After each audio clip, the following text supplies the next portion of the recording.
Yo, yo, yo, it's Big Ant, man. We back. Another edition of Urban Politicians TV, UPTV. Make sure you stay on your pivot at all times, man. Y'all know how we rocking, man. Y'all know what's going down. No, I had 1050 on the line, but I meant to put 1015. But we rocking, man. Make sure you stay on your pivot at all times. Subscribe to the channel, Urban Politicians TV. Uh, we getting into that tonight, man. We getting into all that. We getting into everything going on. We finna get into this Rittenhouse situation. Boy, pump faking and crying on the stand. We're gonna tap into that. Shout out to the replay gang too, man. Everybody catching this on the replay. We're gonna watch it tomorrow. Everybody at work, everybody at the highs, everybody smoking, chilling, drinking, doing what you do on Thursday night. Uh, Shout out to the replay gang. Y'all know what it is. Hit that replay, type replay in the comments and all that there. What's the deal? What's the deal? Derek Hill, what's the deal, G? We finna turn up real quick, get to all that that's going down. We gotta highlight that first and foremost, shout out to Money Man dropping a new tape tonight. You know what I'm saying? Blockchain. They actually was listening to it on the app. I checked it out for a while. I was in the little stream. They be, shout out to Money Man, the Black Circle team. Shout out to everybody over there on that squad. Shout out to Empire, what they got going. They doing making some big moves, man. I really got that in the title. The music sound like it's banging from what I heard. The shit show Wiz Marley. Just get it. Roll some up, nigga. Shit. Post some up, roll some up. They had the album on Riff. They streamed it on Riff. So I heard some of the songs already. That bitch jamming, man. They had some good sound of shit. Sound like Money Man was talking some personal shit on one of them songs too. That bitch was going off, man. Sound like he talking some real personal shit about having to cut a nigga off type shit, man. Like, oh, this shit deep, nigga. So, Money Man gonna come with that good shit. Been doing that since I've been on him since like 2016, 2015, 2016. Nigga always came with it, always popped this shit, all that type shit, man, doing his motherfucking thing. Giving game with the Bitcoin. They did some type of Bitcoin situation. Where the Bitcoin is going to be the advance for $1 million. That's just changing the game already. Money Man, the first artist I heard consistently just talking about, eating better, investing in money, Bitcoin, cryptocurrency. You know what I'm saying? Go back to that internet song. Y'all know I used to play the fuck out that internet if you've been tapped into me. The internet, I still go back and put that bitch on. So shout out to Money Man. He dropping his shit tonight. Go tap in for shit show. Probably drop it about 11. So probably next 30 minutes it'll be out. If not, it'll probably be out like 1 or 2 in the morning. Shout out to their whole team. We'll talk about the rap side and business a little bit more too. Independent, what's not independent. We've been having a lot of record label talk. We'll talk about some facts from history that we know. Then we'll get into some opinions and everything. I was listening to the listening party. Lante, he was giving some game, bro. I actually had downloaded some apps. I got the Coinbase and all that. So I haven't jumped all the way down with it yet. I done got some niggas who the NFTs. Y'all got to get the NFTs, bro. They said it's gonna put the site back up. I do want to buy some NFTs on that shit for sure. I got to see. They said I heard guys. He said they put the site back up, so I want to get some NFTs off that motherfucker if possible. You know what I'm saying? Just on GP. And we've been talking about NFTs on here before. So, I know Tory Lane did a whole NFT album. So a few other artists did some NFTs. So I'm gonna for sure grab some of the NFTs off the Money Man shit. And we gotta just, keep spreading that game, man. Keep this game circulating. You got any game? Y'all know how we is in the chat. You got a game. You got any game, bro, that you want to get a chat that can benefit people, help people with businesses and all that. We do that on here. We always trying to learn and grow for shit show. So shout out to Kobe Finney coming in. Shout out to Lante. Shout out to Gabriel who's Sonny. Lottery ticket was good. Derek Hill, Gary S. Chosen One, Wiz Marley, Derek Hill. So we're going to get into that. Talk some record label business type shit. Y'all know how I like to talk about that shit right there for shit show. We're going to get into that Dolphin Soulja Boy situation.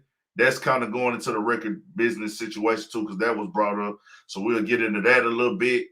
We go most definitely tap into Kid Cudi because I got all the smoke for that nigga, and I'm standing on everything I said in my video early today. Everything I said about Kid Cudi, I'm standing on that. That nigga can come and correct himself and get right with me and gain my respect if he come out and say exactly what the fuck is going on. This nigga riding around smoking in a car like he cool with a face full of makeup, smoking a sweet or a cigarette or something with this goddamn wedding dress on, looking like a motherfucking clown, nigga. That shit ain't cool, my boy. You out of there, nigga. You out of there, Kid Cudi. You weak, my nigga. Any nigga that sell his soul for a chick is weak, my nigga. When I say sell your soul, go against the grain as a man, my nigga. You letting these niggas take your manhood away, bro. And we ain't, and I know niggas going, oh, he's got mental problems. Look here, bro. When you start marketing the dress and using it for pictures, knowing it's gonna get you trending and shit, nah, gangster. That ain't it, my boy. Then you out here holding a man hand acting like you gay. We ain't judging you for being gay, my nigga. If you want to be gay, be gay. Ain't nobody hating on you for being gay. We talking about you out here, nigga, doing this motherfucking shit, holding this nigga hand just so you selling your soul just so you can be the topic of discussion, nigga. That shit ain't player. So we'll get into that. For sure gonna get into that. We gonna get into some more Astroworld shit. You know what I'm saying? I don't know if y'all saw the interview on the channel. Y'all go tap into the interview, man. That bitch went off, man. You know what I'm saying? Real dope interview with the guy, man. Right? Somebody that's a supporter, bro. You know what I'm saying? Right with the homie, bro. Say Travis Scott dropping soon, the album.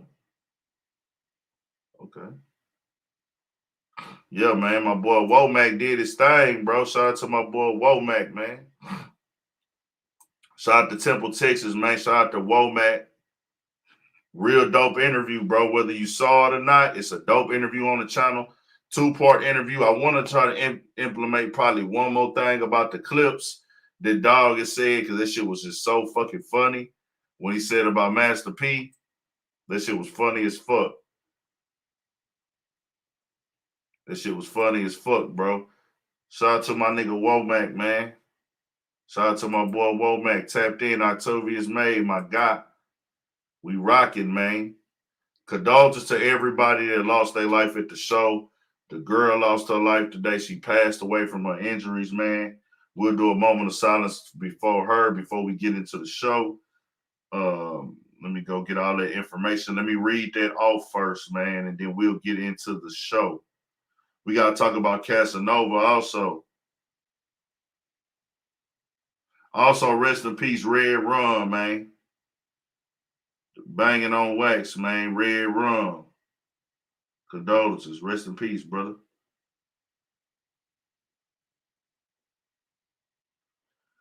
Let me see what's going on with Shorty, man. Condolences to her entire family, man. Condolences to her entire family. She's the 9th victim. Let me read this coming from ABC, man. Dang.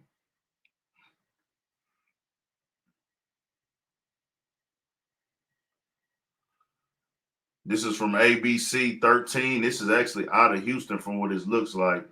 It says Astroworld victim Barty Shanani dies nearly a week after crowd surge that killed 8 others. The Texas A&M senior had shown no brain activity a day before her family said she succumbing to her injuries from the festival.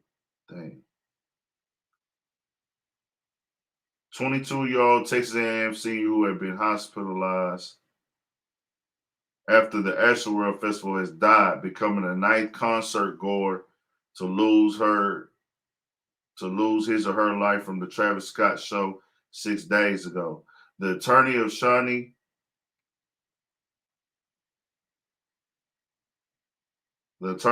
family announced on Thursday that she succumbed to her critical injuries just the evening before. Up until her passing, the young woman's family said she had been on a ventilator. She showed no brain activity. Shortly after her hospitalization, attorney James Lassiter also acknowledged widely circulated video depicting a young woman on a gurney being dropped at the festival while she was being evacuated by medical personnel. Shawnee was the person on the gurney, the attorney said without giving additional information. Yeah, that was her who fell off that gurney. I don't know if y'all saw that video, man. Condolences to her. 22 years old, Texas A&M student. Condolences.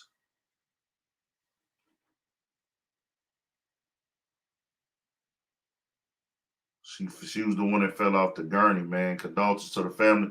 Let's do a moment of silence for her. Then we're going to get into the show, man, for sure.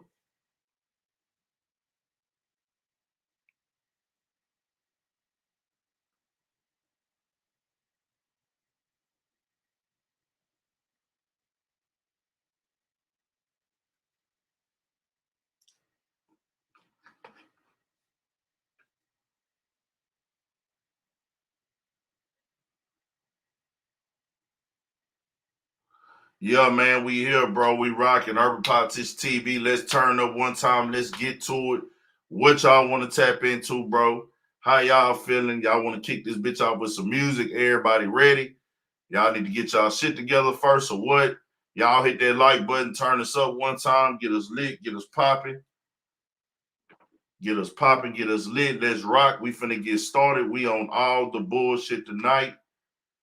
Y'all on the Rittenhouse shit, huh? Let's get into the Rittenhouse shit then, man. Or Kid Cudi. What y'all want to do first, bro? Y'all tell me what I see more of typed in the comments. Rittenhouse or Kid Cudi, and that's what we gonna go first with it, man. That's what we gonna go first with it, man. Kyle. Somebody said Kyle. I'm saying more Kyles. Rittenhouse, Kyle. Somebody say Kid Cudi or Fruitcake. We'll get Kyle Rittenhouse out the way. I got him first in the title. Fuck it. Kyle Rittenhouse, my nigga. Tell you like this right here, my boy. It seems from what I've been reading and seeing that they're doing everything in their power to make him seem like he was under attack. That this is self-defense. He actually shot an EMT medic. The EMT medic did have a gun. That's a fact. But at the same time, my boy, you went out there looking for trouble, no matter how you want to slice up the pie. Dramatic moments today in the Kyle. Let me play this real quick. Dog, you went out there. You actually pulled up. You drove to this place. You're not from out there. You inserted yourself into some bullshit and you walking down the street with a motherfucking big ass chopper, my nigga. Is you fucking serious? Is you fucking serious? Serious? Also, yeah, condolences to Mo3's family and loved ones also today. Today was the year anniversary for Mo3's death. Condolences to his family and everybody in that situation who suffered that loss and everything. Shout out to Dallas, Texas. Y'all know how we rock. DFW, you know how we rock, man.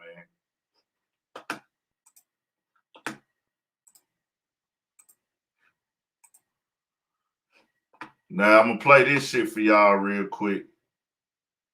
Let me mute that over real quick.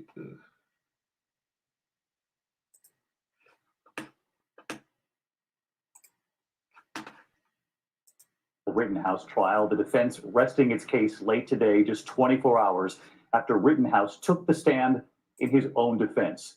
Today, Rittenhouse's attorney arguing this was self-defense and a justifiable use of force. The jury seeing images of Rittenhouse armed with his AR-15 opening fire. Look at him running, bro. And wounding a third in Kenosha, Wisconsin.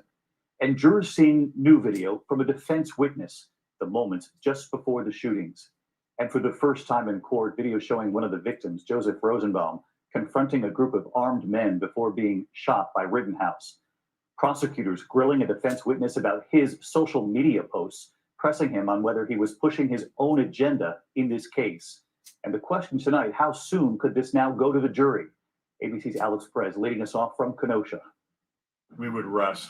Tonight, the defense resting in the trial of Kyle Rittenhouse. But before that, jurors seeing new images captured in the moments before the shootings. Rittenhouse, who argues self-defense, is charged with killing Joseph Rosenbaum and Anthony Huber and injuring Gage Grosskreutz with an AR-15. Right-wing commentator Drew Hernandez, called by the defense, recorded the video. Did you see what Joseph Rosenbaum was doing as he was chasing Kyle Rittenhouse?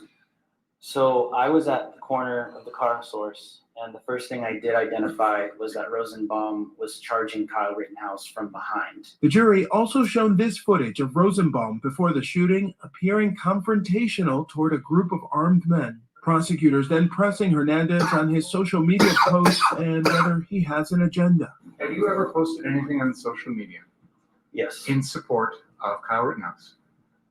One could argue yes. The defense also calling an expert who analyzed video from the protests and testified Rittenhouse killed Rosenbaum and Huber and injured Grosskreutz in a matter of 2 minutes and 55 seconds. Grosskreutz, the only person to survive being shot by Rittenhouse, reacting to this dramatic moment. Bitch ass nigga. Speaking exclusively to our Michael Strahan on GMA. To me, it seemed like a child who had just gotten caught doing something that he wasn't supposed to. More upset that he was caught and less upset about what he had done. And David, the jury has been sent home for the weekend. Both parties will hash out instructions tomorrow, and closing arguments were set for Monday. Kenosha police and Kenosha authorities say they're already bracing for any possible reaction to a verdict. David? All right, Alex Perez leading us off tonight. Alex, thank you. Hi, everyone. George Stephanopoulos here. Thanks for checking out the ABC News YouTube We'll watch channel. one If you'd more. like to get more videos, show highlights, and watch live event coverage, click on the right. We'll watch one more real quick. Let's see what else they got. We'll watch one more on this little nigga.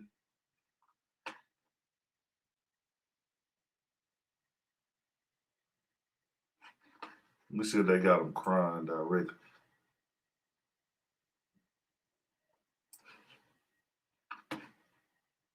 Yeah, they on the judge ass right now, bro. They on the judge ass right now, bro. See, I just want to see the part where that nigga talking. Let's watch this shit. Fuck it, let's watch this shit. Let's watch this shit, bro. Joe John, why he went somewhere with a gun, nigga? Please state your name, spelling your last name for the record. He not from out there. How many hours he drove, motherfucker? You tell me, nigga. N-H-O-U-S-C. Kyle, where do you reside? Walworth County. How old are you? 18. On August 25th of 2020, did you come to downtown Kenosha to look for trouble? No. Would you have shot Joseph Rosenbaum if he hadn't chased you trying to take your firearm? Objection, leading. I'm kind of leading. Would you? I'll get to it. Are you a high school graduate? Yes. What high school? Penn Foster Online High School. Are you currently enrolled in any further studies? I'm a college student studying nursing at Arizona State University. Who do you currently live with? My mom and 2 sisters. Directing your attention to August 25th of 2020, where did you reside? Antioch, Illinois. Do you remember the address? 286 Anita Terrace, apartment 104, Antioch, Illinois. And who did you live with there? My mother and 2 sisters. What's your father's name? Michael Rittenhouse. Back on August 25th of 2020, where did he reside? He lived in Kenosha, in the city of Kenosha, in the apartments behind the Pick and Save on 50th. On 50. Do you have any other family that's from Kenosha? Yes. What? My grandmother, my aunt, my uncle, and cousins all live in the city of Kenosha. Okay. There's been testimony in this trial about the firearm in question, which has been marked States 28. You've seen that gun? Yes. Before August 25th of 2020, had that gun ever left the state of Wisconsin? No. Somebody said he killed a pedo. He killed a pedo. What about the other person he killed? What about the other person? He killed 2 people, right? Or was it 1? How many people did he kill? Pounds, how many people did he kill? I'm talking to you because you typed that. Answer me.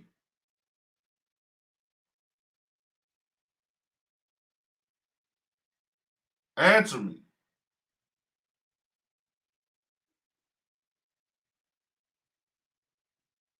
He killed 2, right? So if he killed 2, y'all talking about the 1 is a pedo. What about the other one? You see, you're doing a whole lot of running around the bush. Pounds, you be in here. You know how he is over here, my nigga. We speak facts. He killed 2. He killed 2 people. Didn't kill 1. He drove there on his own with his gun. What are you out here with a gun for?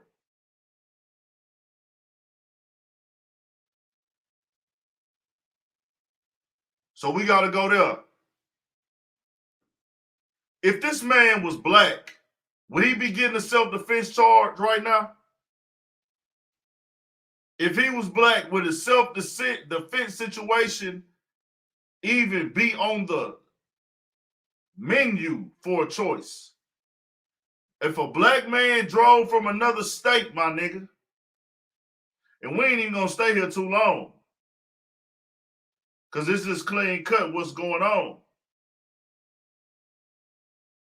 I need answers. And if we ain't talking about what you rather get caught with.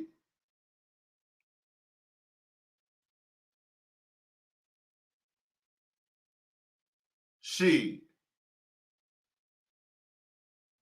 Come on now, a nigga. If I'm a nigga and I drive from Illinois to a whole nother state and I'm walking down the street with a chopper,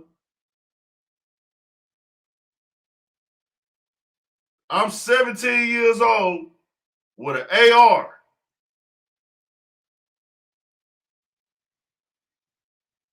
I'm walking to a whole nother state. I drive to a whole nother state with a gun. And I shoot 3 people. One of them is an EMT. One of these people is an EMT. He 18 now. At that time, he was 17, I think. I think when this shit happened, he was 17. I could be wrong. Maybe he was 18.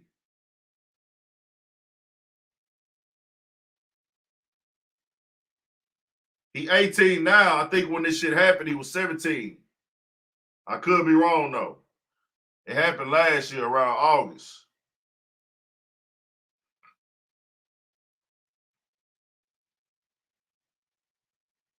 They attacked him. If they did, why would they attack him if he's walking around with a gun?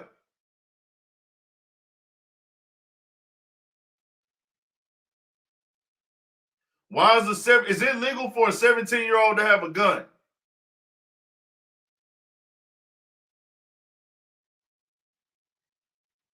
If he was black and that nigga was walking around outside with that gun in the middle of a protest, if he was walking around outside in the middle of that part is not on the video, bro.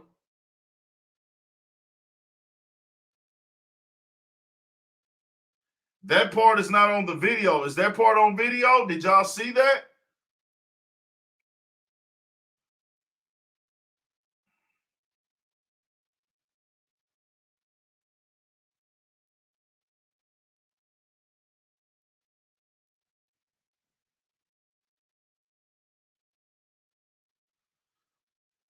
We know he hit the dude with the skateboard, but what are you doing walking towards people with an AR? If you was he walking towards people with an AR?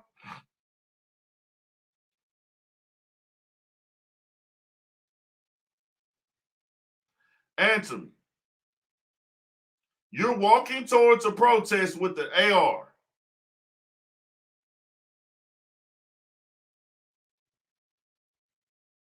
You're walking towards a protest with an AR.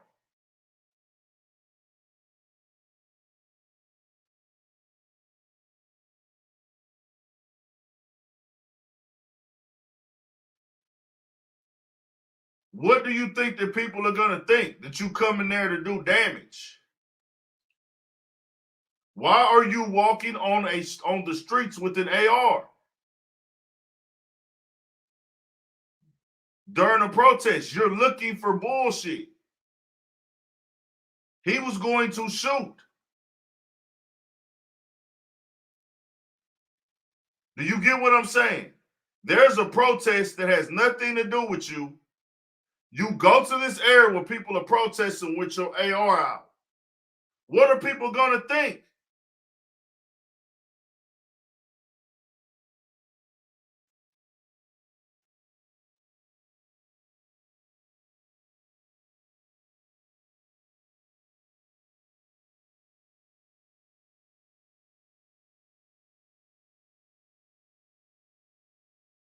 Come on now. We going to play dumb?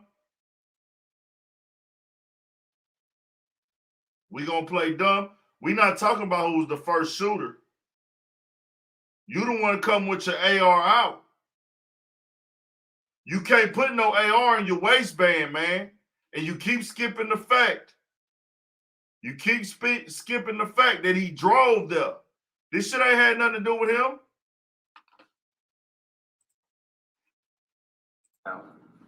Now, before this event happened on August 25th of 2020, did you have any hobbies?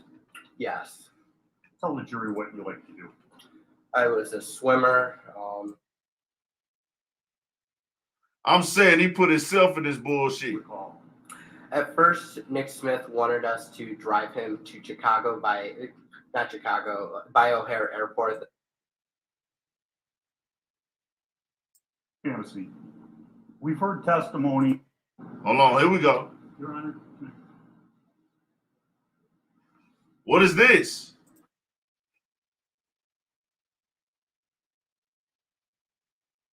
Why are y'all walking around with ARs at a protest that has nothing to do with y'all? Nothing to do with y'all.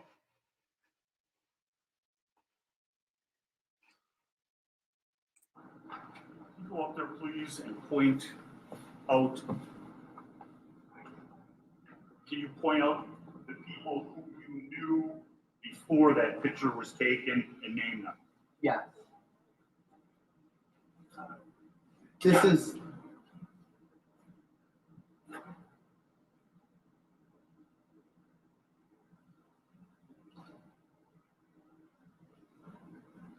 is Sal, the owner. This is Ryan Balch. This bag, I brought it to work with me and I would put it under my lifeguard booth. Okay.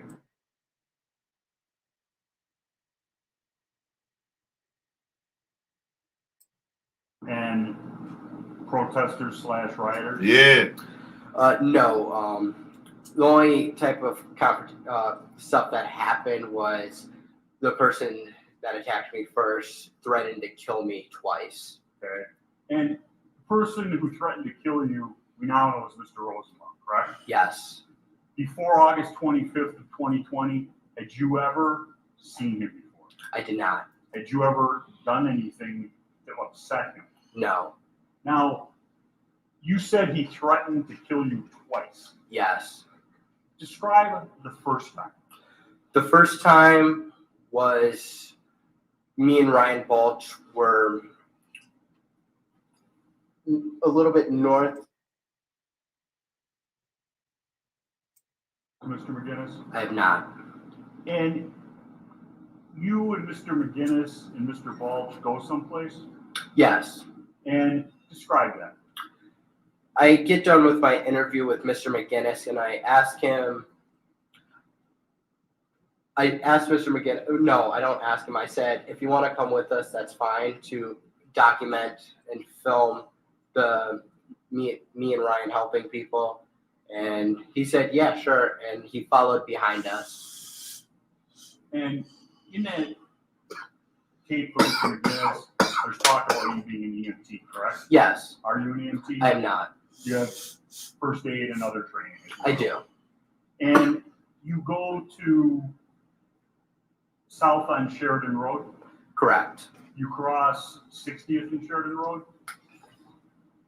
I believe we stayed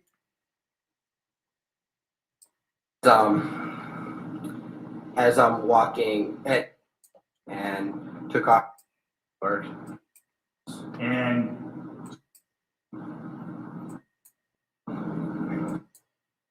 He's no longer a threat to me, my body. and what do you do then? I fire one shot. And after you fire, striking, we now know Mr. Huber, what do you do? I lower my weapon and I see Mr. Grosskreutz with his hands up. And as I'm lowering my weapon, I look down, and then Mr. Grosskreutz, he lunges at me with his pistol pointed directly at my head. Now, you heard Mr. Grosskreuz's testimony about re-racking. Yes, Did you re-rack your weapon? I did not. Could I have the exhibit, please? Make sure to see. He said he didn't re-rack it.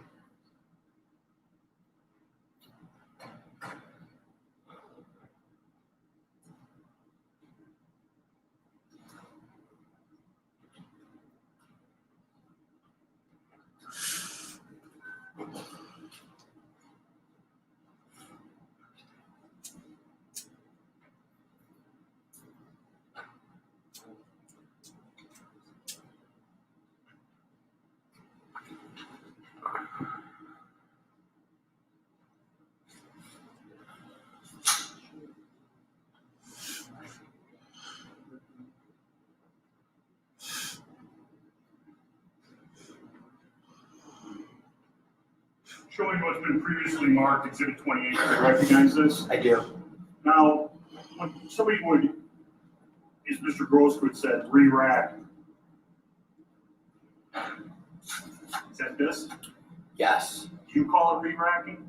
I call it charging, putting a live round into the chamber. And to recharge, you have to pull this all the way back. Yes. Say that's about 4 inches. That's okay. No, I'm asking you if you agree with that approximation.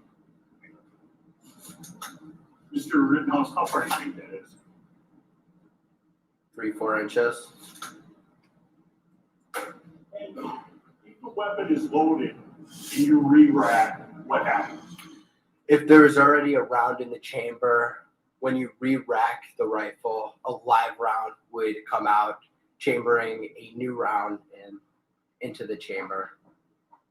Now, we got to the point where Mr. Grosskreutz is standing in front of you, has his hands up, Correct.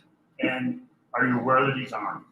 At that point, I do see a pistol in his hand. Is that the same or different from your first encounter with Mr. Grosskreutz? That is different. And he is standing, you said? How close to you?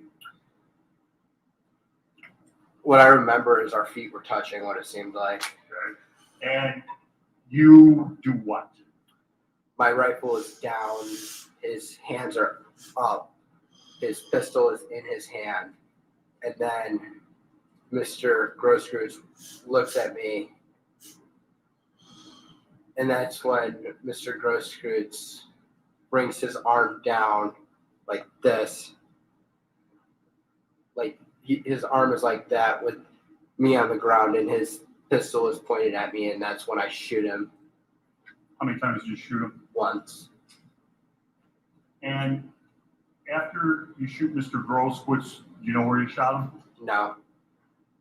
What happens after you shoot him? He's no longer a threat to me. There's only one person in front of me, and his hands are up. I briefly point my rifle at him, and I get onto one knee, getting up, and he backs up with his hands up, and I don't shoot him. Did you notice anybody to your side? To my left, there was a gentleman with a pipe. And to my right, I believe it was a fence post. I don't know what it was. What a car store. The door was locked, so somebody had to get the key. During Walmart's Black Friday deals for days, it's easy to. Hold on real quick. Just giving y'all a scope of this shit, man.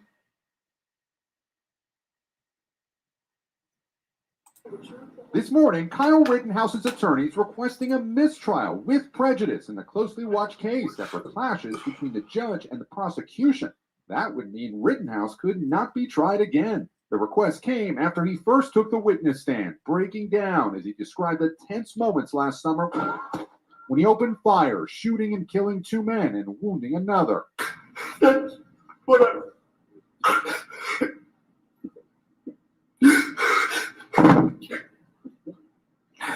That's what I run. The judge calling a short break. Rittenhouse's mother in the courtroom sobbing.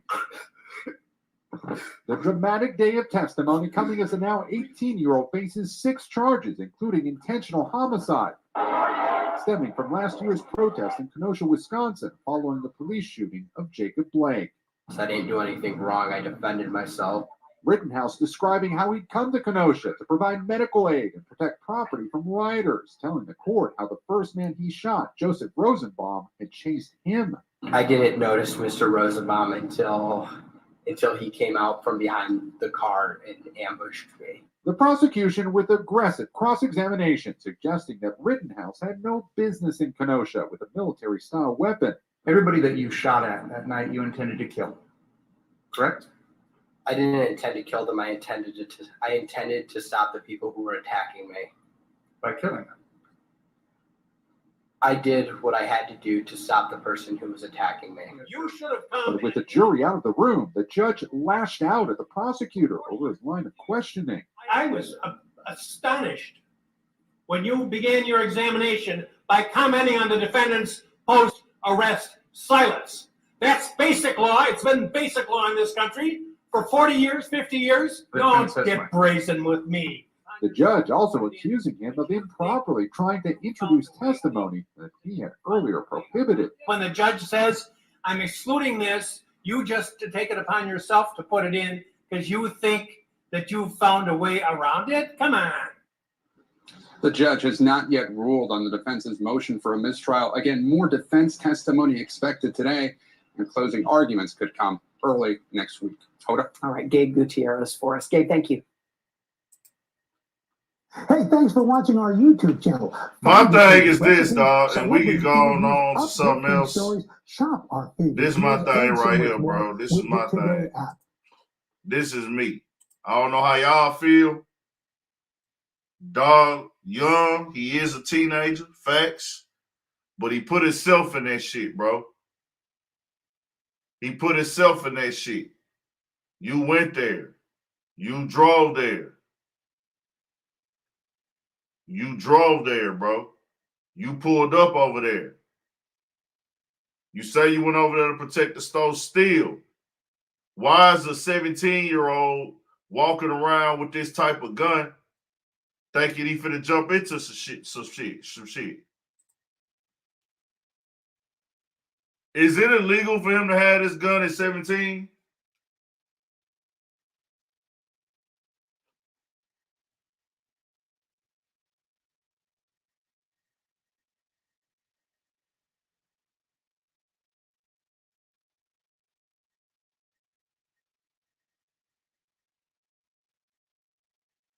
Bro, we're talking of I said earlier, Stephen Parrish, that was mentioned. Okay. What about the other guy then? To answer your question, what about the other guy that he shot? What was wrong with that guy?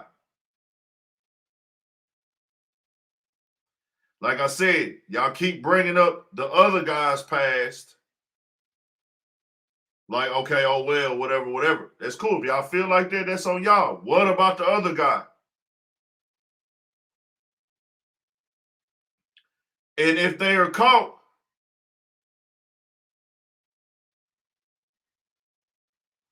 if they are caught, for the nigga who said it's a lot of people in the hood with illegal weapons, if you caught, you going to jail. I know niggas doing time for pistol cases right now.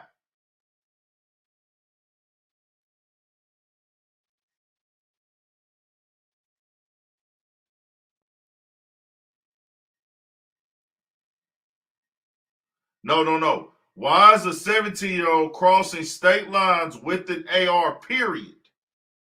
Period.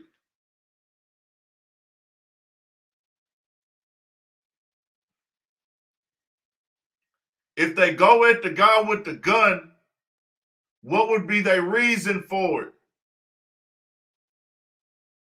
You come out with your gun in your hand, holding it. People are going to try to get that gun from you, fam.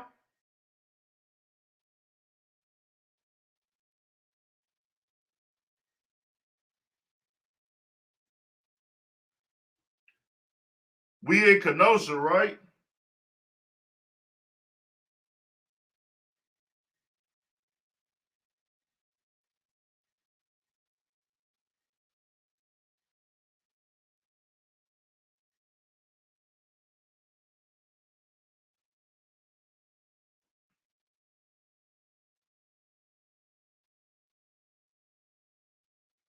I'm going to read y'all what it says. Wisconsin generally prohibits international transfer of any firearm to an individual under 18. The state also generally prohibits the possession of a firearm by any person under age 18. It says, these restrictions do not apply, however, when the firearm is being used by a person under age 18 when supervised by an adult for practice or course of instruction. Wisconsin law generally provides that for hunting purposes, the minimum age for a person or control of a firearm is 12, but under the age of 14 may not hunt without accompanied by his or her parent, guardian, or person at 18 years of age.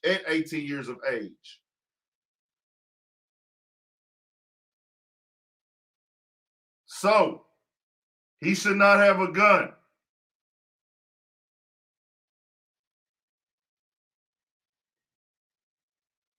Appreciate it, Derek Blackstone. Got that. Here you go, yeah. Shout out to Derek Blackstone. Appreciate you for the donation, man. Appreciate the donation. That's love. Like I said, let's focus on the gun.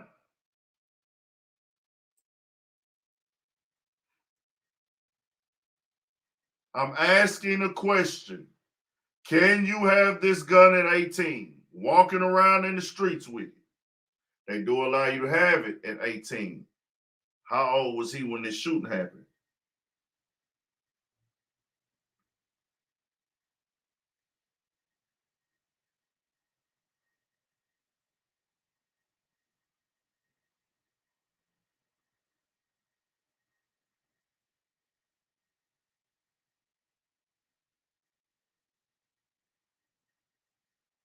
$17. He was 17. Not true. He didn't shoot nobody black. He didn't shoot nobody black. I'm not going to say that they would automatically fry him at 17 for shooting people that are attacking him, as they say.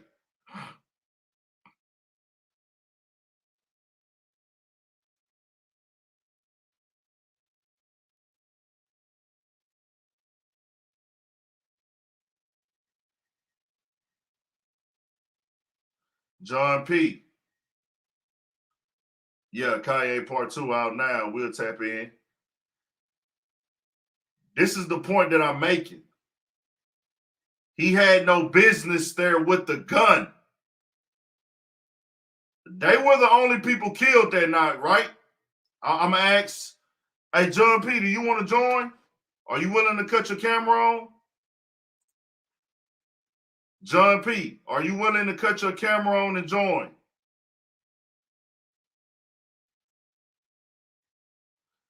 John Brown, are you defending? I want y'all to come on and talk.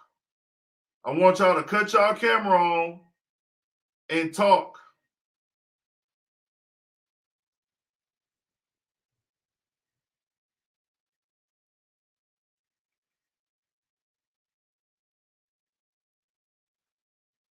Do you want to come on and talk? Yes or no?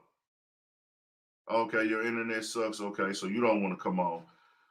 Well, let's just say this before we move on, fam. Y'all can say whatever about the pedophile or whatever. The other guy got shot, but there is somebody dead who was not a pedophile, since y'all want to focus on that, which he did not shoot him knowing that he was a pedophile. He drove an hour there with his long ass AR, my nigga. Pause. Pulls up, goes directly into the problems with the AR. The reason why I say he's not supposed to have a gun at 17, because if he doesn't go there, nobody is dead. If he doesn't have the gun out, nobody's dead. So what is your motives? Why are you going here with the gun at 17 years old? Why is your mother letting you go here with the gun at 17 years old?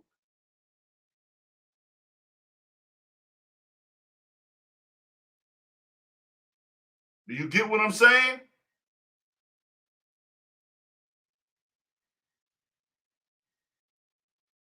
If he shouldn't have been out there with at all, really. Why is a 17-year-old out there where it's dangerous at, first and foremost?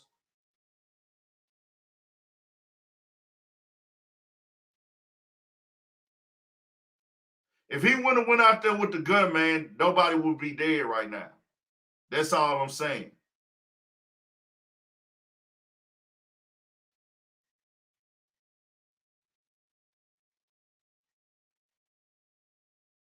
If he does not walk out there with the gun, they don't have a problem, bro. If he doesn't walk out there with the gun, nobody gets shot. Do they attack a 17-year-old without him having a gun, bro? Answer that. If he is not walking with that gun, do they charge after him?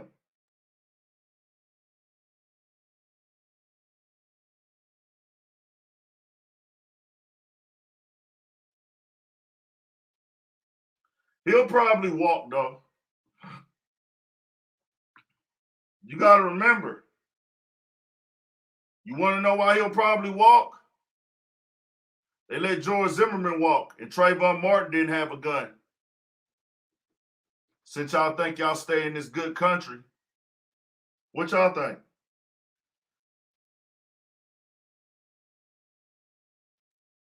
What y'all think, John P? What y'all think?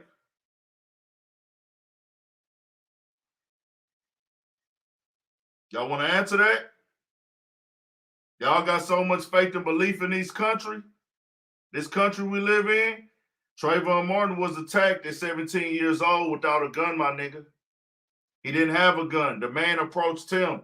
They get into it. He shot and dead. That kid was minding his business. King Von Shooter is locked up. Shut the fuck up. This ain't got nothing to do with King Von. You sound ignorant, nigga.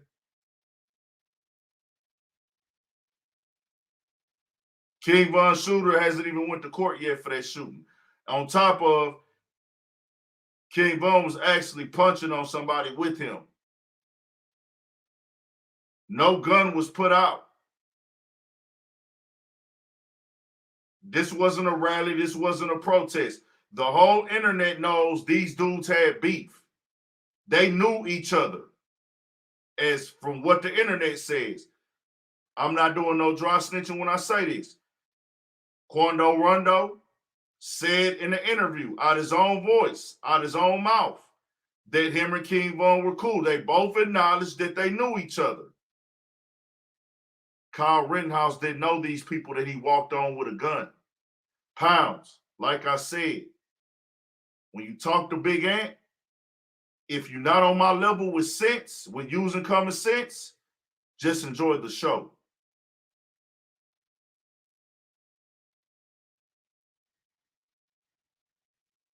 This Womack, why am I so worked up? Because it's my show and I do what I want to do. I'm bringing energy.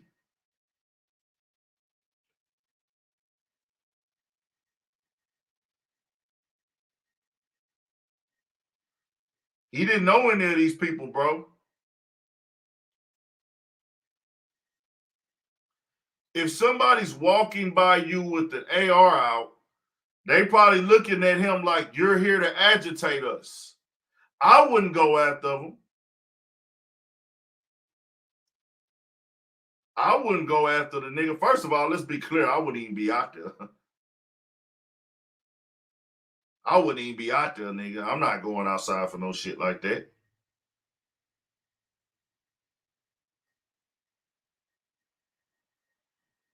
So that's all I'm saying.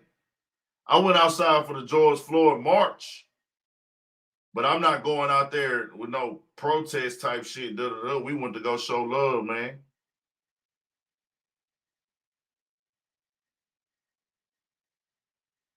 You went out there with an AR, fam, and you 17. That's all I'm going to say, bro. We'll see how this plays out. It is what it is. Y'all can talk around the circles if y'all want to. Yeah.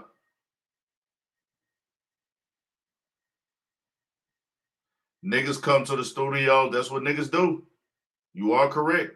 Niggas do go to the studio with ARs. Niggas be having Dracos. I do interviews. I've done over like 100 and some interviews. I've probably seen 100 Drake. I didn't see, bro, no lie, I probably seen 50 Dracos in 1 year. All time of Glocks with 30s and da-da-da-da. I done seen niggas have 8. I done been in niggas' houses for interviews, and they done had a goddamn chopping that bitch with the shoulder strap like we in a war.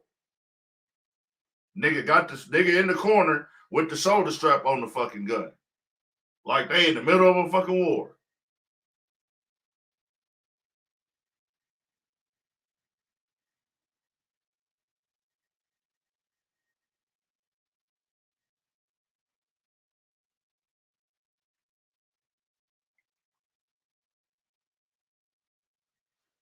He tried to sell it though with the fake crime, man.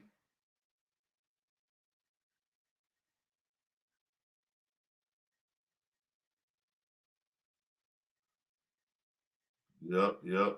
I ain't gonna lie. If you don't need a gun, don't buy one. If you don't need a gun, don't buy one. If you ain't got nothing to rob, ain't nobody trying to rob you, you ain't in no danger, do not buy no gun. Elite ambition. Cut your camera on and I'll let you join.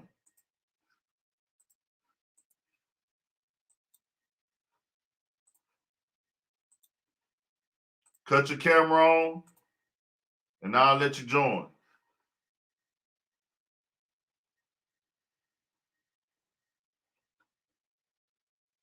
Thing is, when you pop out crying and trying to fake cry, and everybody knows you went to the scene, it's just what it's gonna be, fam. Like people are gonna question your motives. That's just only human nature. Yeah. What's the deal? Good, big ant. What's the deal? Chilling, man, chilling. Hold on, real Trying quick. to tap on that top. It's good, big ant, man. Yeah, we good, man. Nah. I see you hot, man. I'm hot too about this shit. All this shit, man. I mean, I'm really cool, bro. I'm just, doing my 1-2 thing. But like I say, bro, they gotta understand when you bring gun to a situation that don't involve you, You have to take some accountability for this. Real talk. And then he was fake crying and shit. That shit was funny. Now, true, I'll be honest.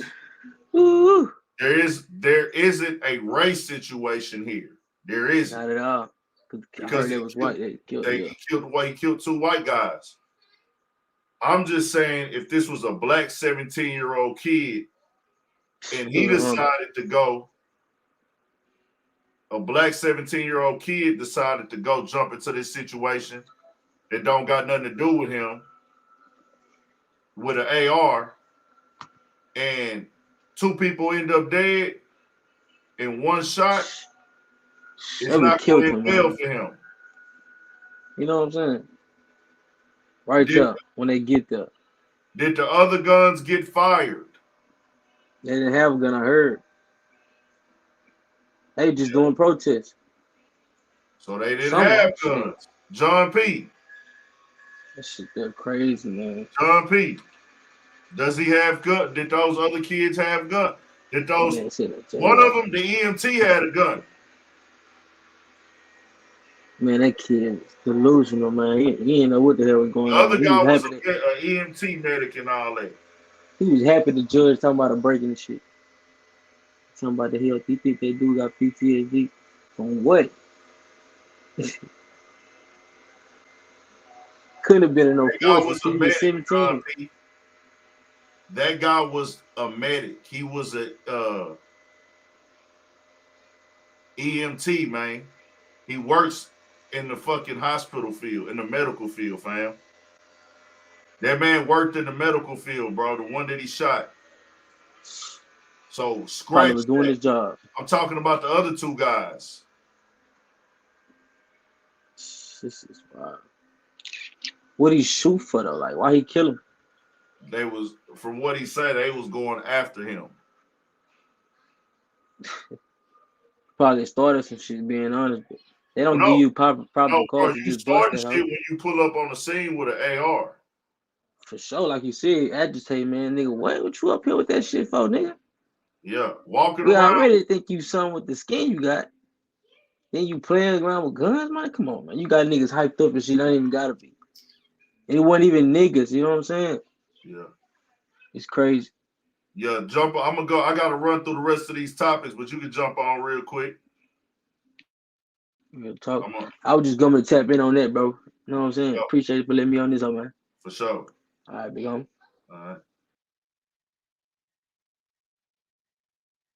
Yup, we had to get on Kid Cudi today too. So does anybody got any last thoughts, man? But John P., you haven't answered the fact.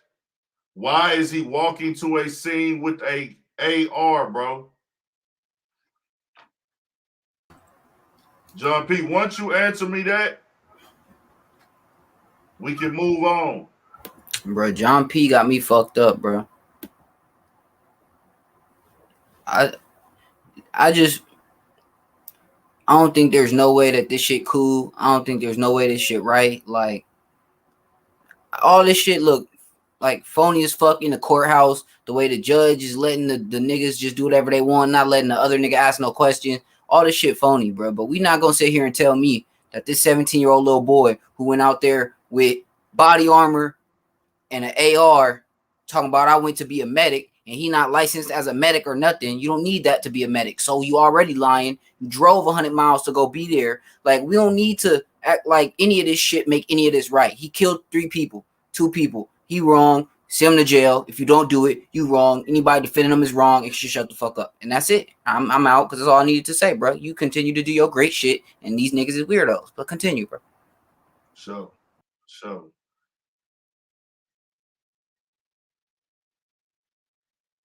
So y'all want to get into Kid Cudi next? Like I said, he's not supposed to have a gun at 17 years old. That's illegal. A 17-year-old is not supposed to have a gun unless his guardian is there. And for hunting purposes.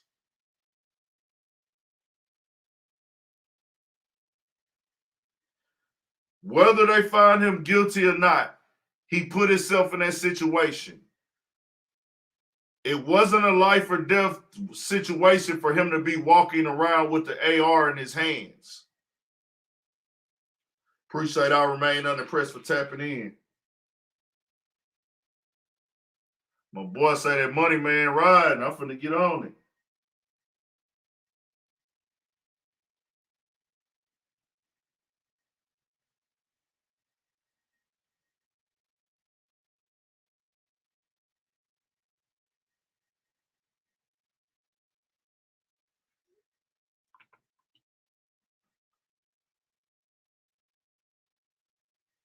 He was pretending to be a cop.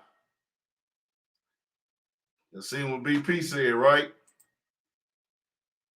He was pretending to be a cop. You know about that other pretend nigga who was pretending to be a cop? How did that turn out? Turn out we got a lot of niggas that like to pretend to be cops. These niggas be cops on some pretend shit.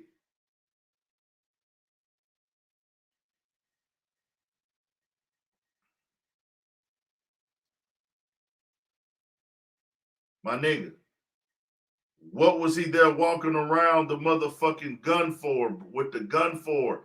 You're not answering the question. 17 years old, it's illegal for you to have a gun. Why is your mom dropping you off for the protest with an AR that is illegal for you to have without a supervisor? Kid Cudi is a chump.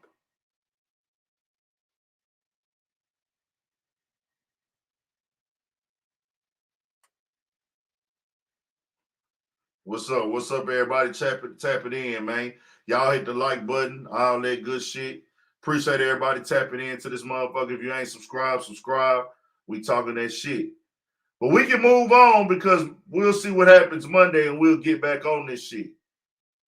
The main question I want y'all to understand why people is questioning everything with this dude is because he put himself there. When you put yourself in a situation, people is going to question the self-defense thing. That's just how it go, bro. That's just how it go. Whatever y'all want to say, whatever y'all want to say. I just feel like the judge and them wouldn't have sympathy if this was a black kid. He'd be like, why? The focus would be, not saying that he would get more time because he was black. I ain't going to say that because I don't know. But what I'm saying is they would be like, why did you go here? They would give him a motive. They would say your motive for going there is violence. You left your city with a whole nother, you drove a whole hour with an AR and went into a crowd of innocent protesting people.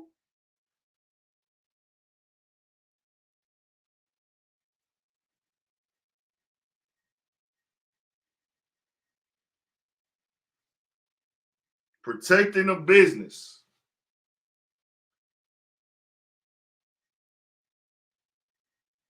He was charged, but it seemed like they trying to, We'll see. He gonna have to be charged. He gonna have to get guilty for something. He gonna have to be found guilty for something. We just don't know what.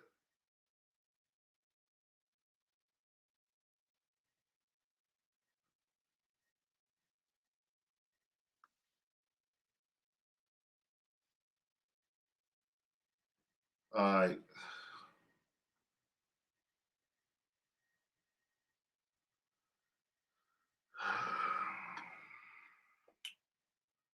Well, I ain't gonna say innocent people protesting, but they wasn't attacking him. Let me say that.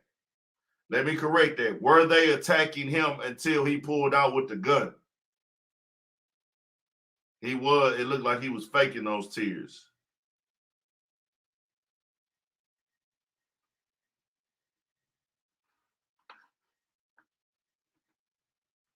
Did a video on Kid Cudi today. Dude is a chump.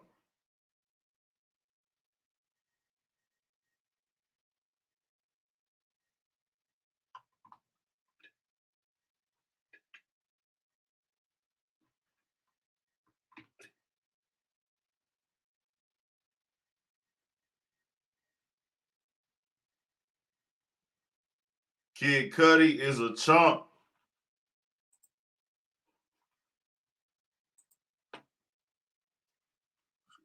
I dropped a video on him.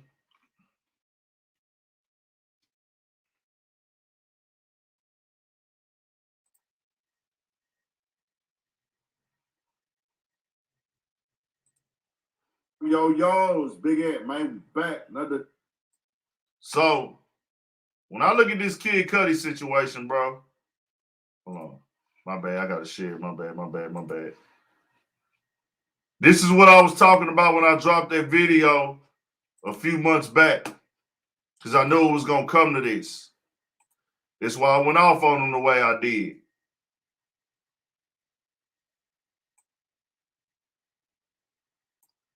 This was the first dress. That's the video I did earlier this year on this when he popped out for Saturday Night Live. And I went off on the situation because I knew this was coming. This right here is lame as fuck. Spaghetti strap dress on, my nigga. What is you doing, my nigga? This ain't player. This ain't drip. This ain't it. You lame, my nigga, for this. You have a daughter. Now, they try to call it a Kurt Cobain tribute, dedication, tribute. If you notice here, Exhibit A, condolences to Kurt Cobain. No disrespect to anybody going through mental health and problems like that, struggling with these type of things. This is not a spaghetti scrap dress, my nigga. You see this? It has sleeves on here. On top of that, homie got on jean shorts and a t-shirt underneath it. Jean shorts and a t-shirt. What is that, Kid Cudi? So this inspired you to put on a female dress when that clearly is not what this man did?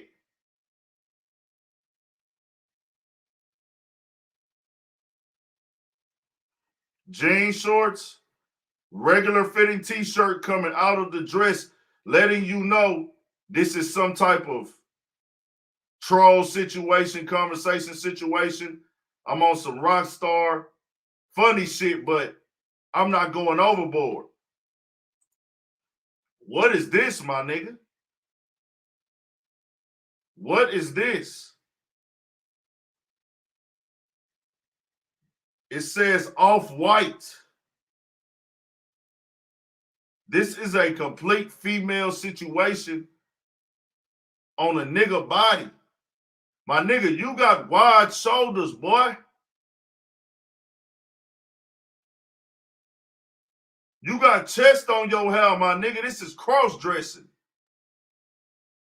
Then you got on a motherfucking chain with it that represents hip-hop culture.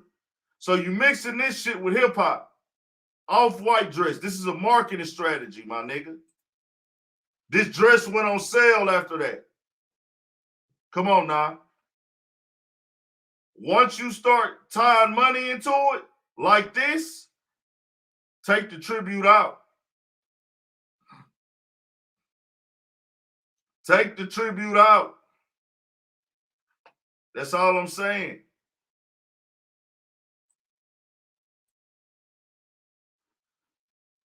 I put this in the video because I wanted people to see, like, there is an agenda, bro. I don't believe in the conspiracies. I don't believe in all that other shit, whatever. There's just people who behind the scenes who have positions of power who are on some funny time type shit. Who are on some funny time type shit. Terry Crews said one of those top producers out there or whatever actually groped him as a man. This is the type of things that go on in Hollywood. Motherfuckers telling you, I want you to put on this female dress. What does that symbolize? Think about that. You're coming to a man and saying, hey, are you okay with playing the role of a woman? Can you put on this dress? I need you to play the role of a woman. Look at this, fam. What is this, fam?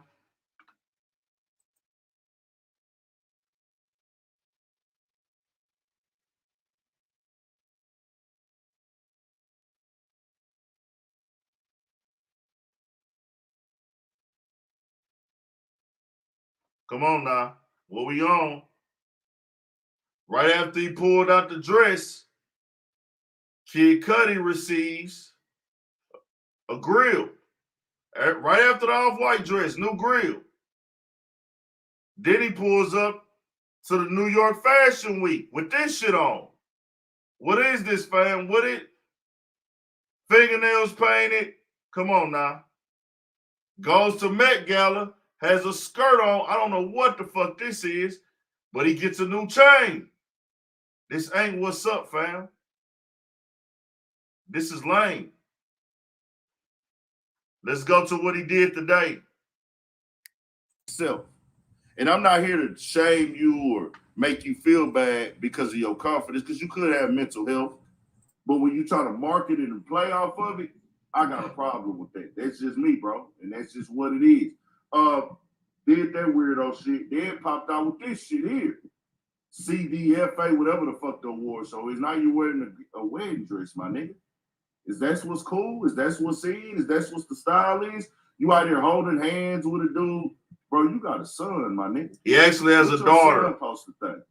How your son supposed to feel? My daddy taking pictures out here holding hands with men and wearing wedding dresses looking like Bride and Chucky. You ought to be ashamed of yourself, kid. Bro, what the fuck is this? Can somebody in the comments, what is this, fam? Let me know. Am I tripping? I need participation. Is this cool? I think you got a good point, Hustling Justin. He playing for gay for pay. I think he's doing gay for pay.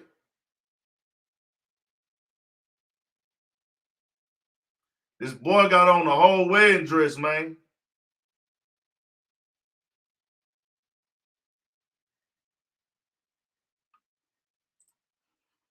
We've been hearing a lot about this humiliation ritual. The humiliation ritual meaning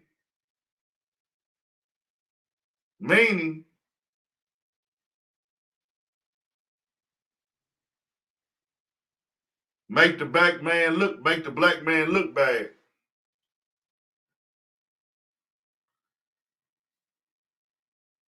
I don't think the nigga gay. At this point, if he took it this far, he would have came out and said he was gay.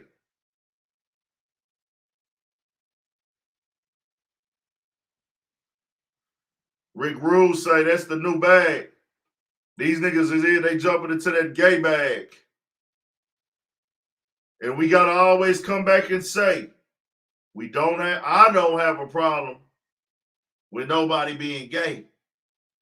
The problem is you're manipulating, acting gay, dressing in drag for the money, to be the trending topic, to go viral, to fit their motives and their why are you holding hands with the man with the wedding gown on, my nigga, or wedding dress? That shit is weak.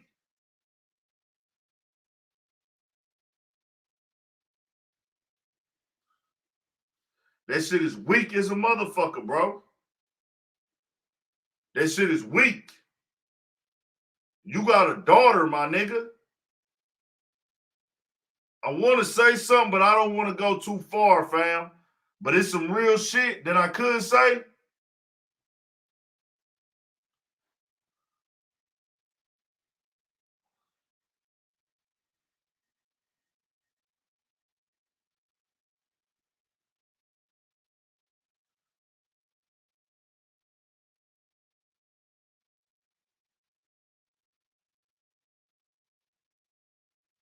Media saying that's his boyfriend, girlfriend. Man, get the fuck out of here, dog.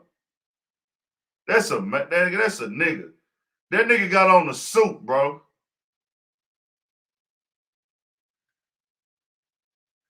That nigga got on the suit. That's a nigga. Like I said, and we'll go get into that. I don't know if y'all ready for this conversation. Do what you want to do. Your body is yours, but it don't matter if you a nigga. The reason you was put on this earth is to get pussy. Always know that. Now you can make a decision. Your body is yours. You have a right to do what you want to do. Give a fuck what they tell you. You was put on this earth to get pussy. The media spinning narratives, running with their own decision. And this is what Kid Cudi and his team wanted, because right now he thinks it's worth it. It's worth me doing all this weirdo shit, all this acting and manipulating gay for pay shit.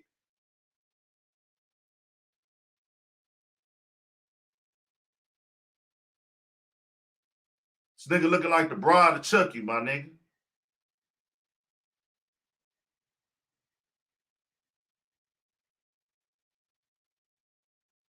All this bride of Chucky shit looking.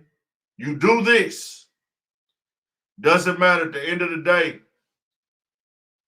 You were born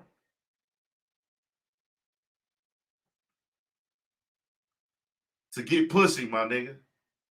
Every man was born on this earth to fuck. You want to know why you know you was put on this earth to get pussy and fuck? For one, you can have kids until the day you are no longer here. You can have kids to the day you are no longer here. Number two, no matter how much money you got, no matter how attractive or unattractive somebody think you are, no matter how cool you are, no matter how tall you are, no matter if you got nothing to eat, drink, sleep, you can always have sex and make a baby.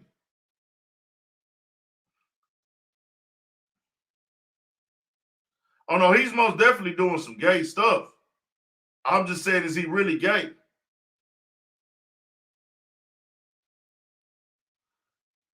Like I said, no matter what you got to your name, no matter how cool you are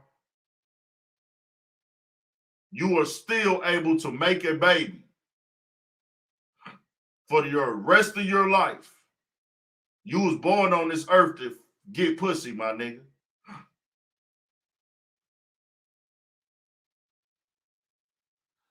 I respect Kid Cudi's music because I know the impact it had. I was never just the biggest Kid Cudi fan. I fucked with Day and Night, of course. I fucked with a couple of the freestyles he did. He did a couple other things. Who sounds so lame?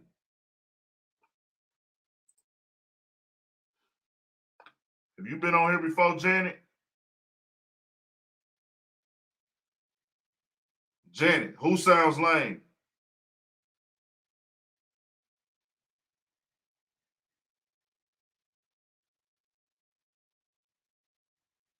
Are you talking to one of them dudes in the comments?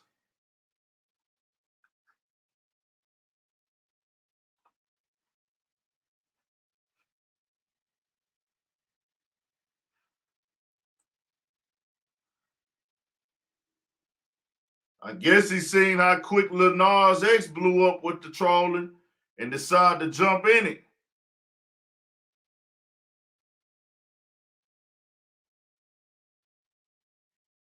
I don't think Janet talking to me.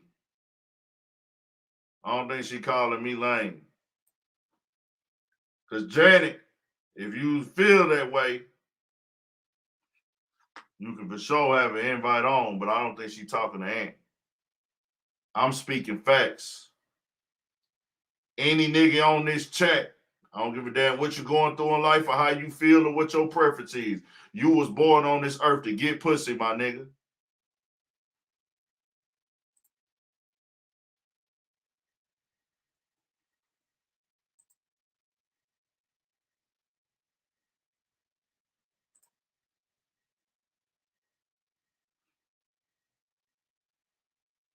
It's getting out of hand. It's getting out of hand. You niggas looking real. Niggas looking real shaky. It's not good. And before I move on, I have a question for his partners. Like, how does this discussion go? Hey, my nigga, hey, I'm finna go ahead and throw this dress on, my nigga.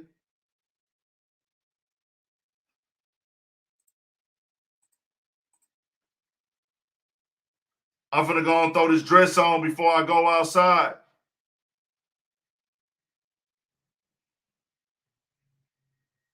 Who gives a fuck how many women he get?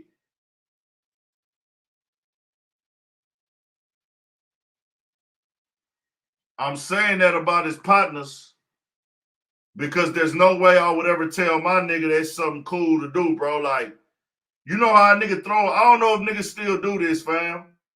Like, do niggas still talk to their partners about they fit? Like, I don't like I used to, like, man, what should I wear? I used to do that shit coming up. Like, man, what I should throw this on with, bro? Which one of these look better?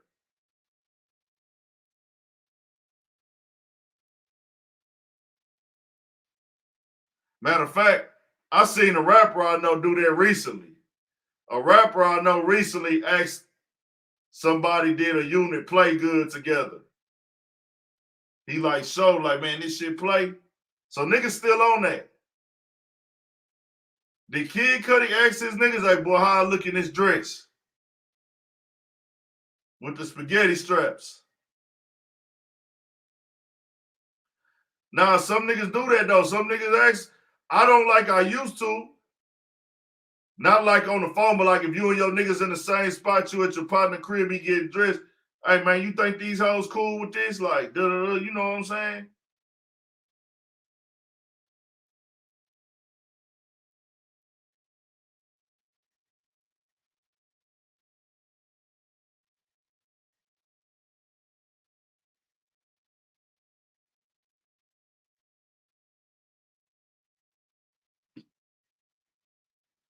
John P, what you on, my nigga? You talking some, you seem like you might be on some other shit.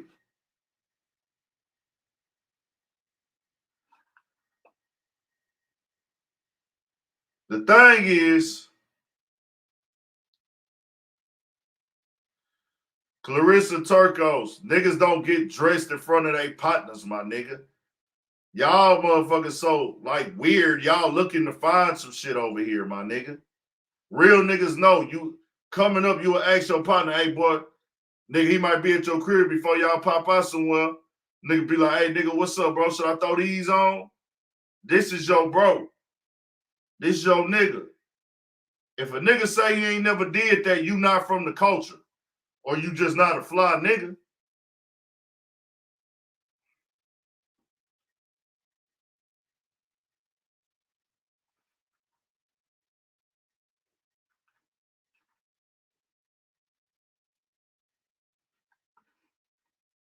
It is what it is.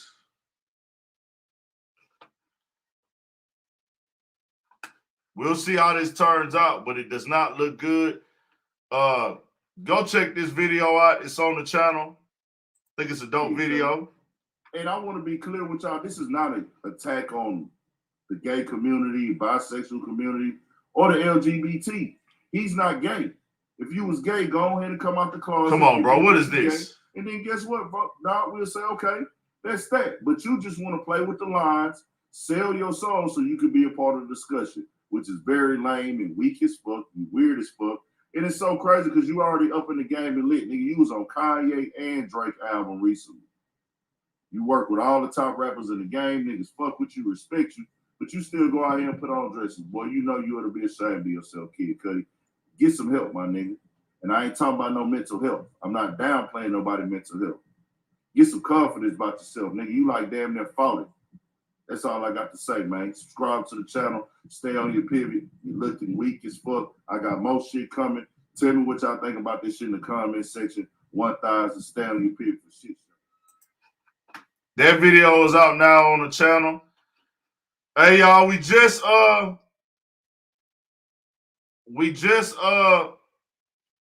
hit 75K subscribers, man. Appreciate y'all, man. Everybody hit the like button real quick. We're gonna play some Money Man one time. I ain't really tripping on the subs. You know, it's all love, but that's still a little milestone. That was the goal for the year. I said I wanted to hit 75K subs before the year was out. So it's all love. I appreciate the support from all y'all. Everybody that's in the chat supporting. Everybody that be watching the videos, hit the like. The goal for the end of this year was 75K subs, so we got that goal. I'm not, like I said, I'm not putting a time limit on it, but you know, you just want to set yourself goals. We all want to grow in this game and in this business. But I love what I do regardless. That's why you're going to see me dropping content regardless, tap it in regardless. I'm not working for 2000. I'm not working for tomorrow. I'm not working for today. I'm not working for next week. I'm already working for 5 years down the line. The work that I'm putting in right now with this shit of where I'm trying to go and where I'm trying to take the lifestyle and the brand to. Get the fuck out of here, Clarissa Turcos. Never. Appreciate y'all on the support, man. Appreciate y'all with the support. Everybody will be tapped into this motherfucker. It's all love, man. It's all good. Don't nobody got to, you know, you feel if you generally want to share a video on your social media, it's cool. If not, just tell your people subscribe, man, or you subscribe, and we good. The word gonna spread, man. We be popping our shit. We having a good time. Podcast, we'll be back rolling. We're gonna have a visual soul play on that podcast real soon, man. Y'all gonna love it. Y'all gonna love it, man. When we had that visual all the way right on that podcast, man, y'all is really gonna love it. Love that. So we fucking with y'all, man. We here, we rolling. So Dolph and Soulja Boy. We'll get into that real quick.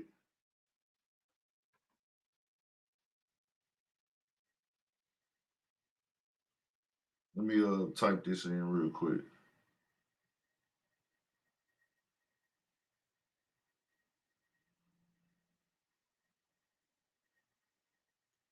I'm gonna put the timestamps in, and I'll be forgetting to do that shit, but niggas be wanting the timestamps on the videos at the bottom and shit in the comment section. So I'm trying to work on that my damn self. So Dolphin,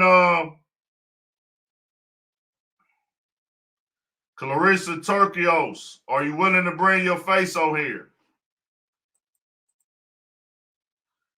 Clarissa Turkios, are you willing to bring your face on here?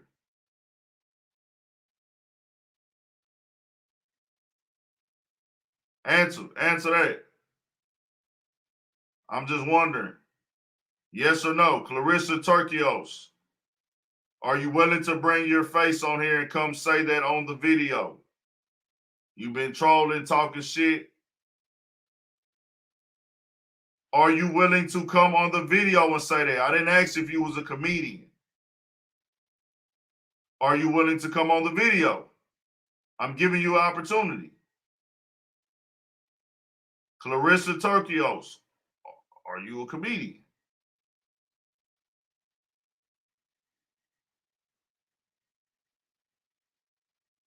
Come on, answer me now. You was just typing a minute ago. Go ahead and answer me. What's up? Cat got your tongue, how they say? I didn't ask you if you was joking. I asked you, are you willing to come on the video? Can you not hear me? Are you willing to come on the video and say this?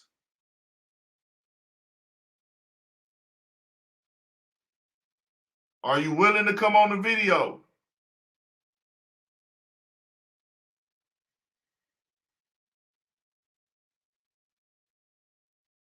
Yes or no? Can I get a yes or no answer? Don't talk in circles to Big Ant. Are you willing to get on the video and talk? Yes or no?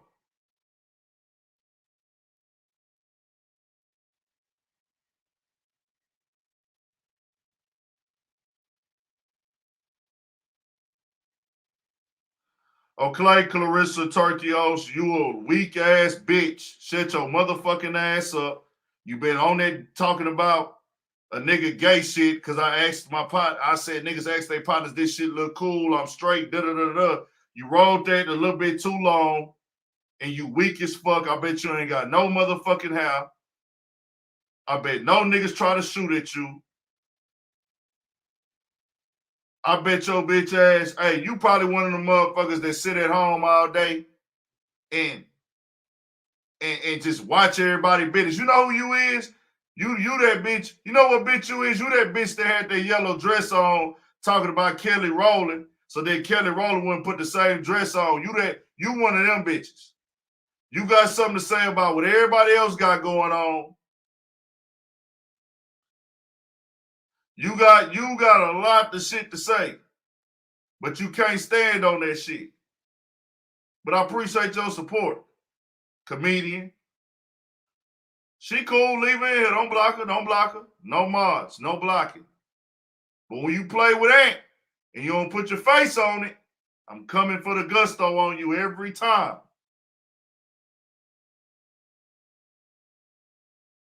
We don't call niggas gay over here. And you went too far with that joke.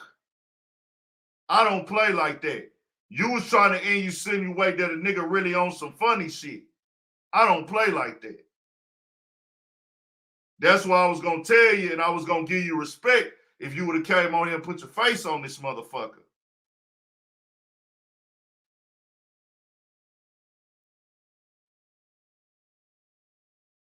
Do not block nobody. Don't block nobody.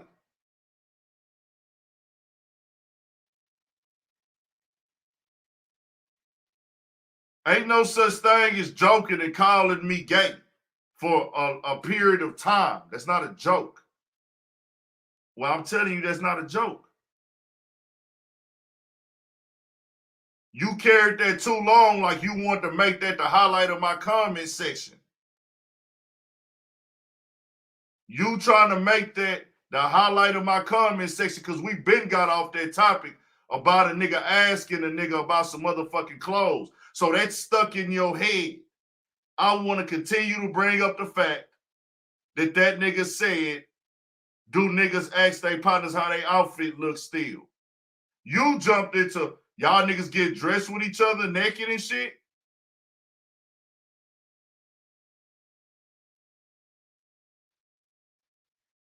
It's all good.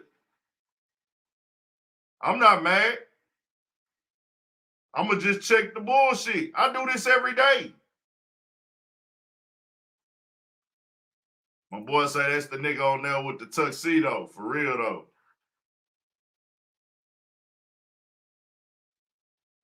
Yeah, Clarissa Turkios, man, that bitch probably behind the scenes, man. And that bitch, you probably ain't cleaned your pussy in 3 days. Shit probably smell like fish and grease. Get your bitch ass on, ho. Get your bitch ass on. Because if you was a bad bitch, you would have came on here. We gonna go in on you. You was a bad bitch, you would have came on here. I know your type. You might be a punk.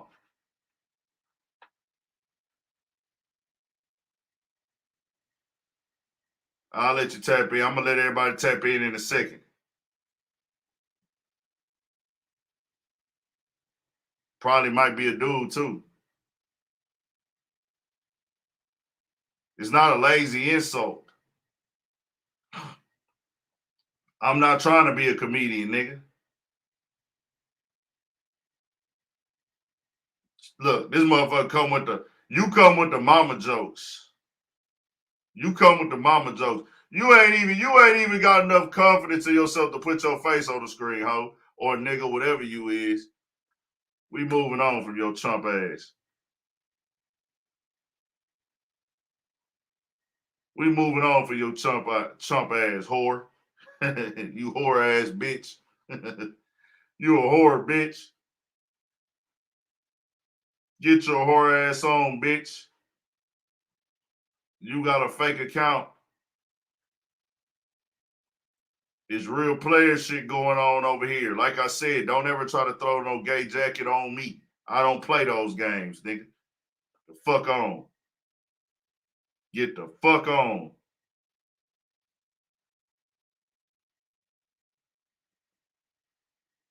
I bet you one of them bitches that walk around with your toenail polish all chipped up, huh? You probably walk around with your toenail, you walk around this bitch with your toenail polish chipped up, huh, ho?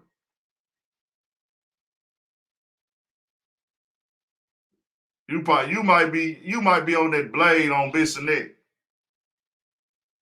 You on that blade on Bissonnette, huh? Selling that wall-eyed ass pussy. Probably selling that wall-eyed ass. Them niggas wearing your pussy out. Pussy like wet dope. Can't sell nowhere.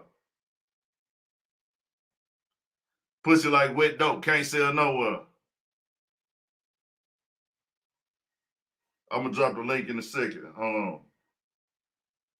Dolph and Soulja Boy basically,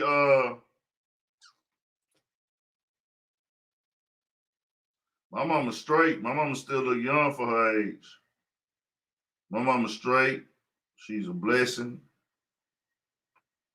My mama ain't saying nothing to you. I ain't saying nothing about your mama. I ain't gonna say nothing about your mama.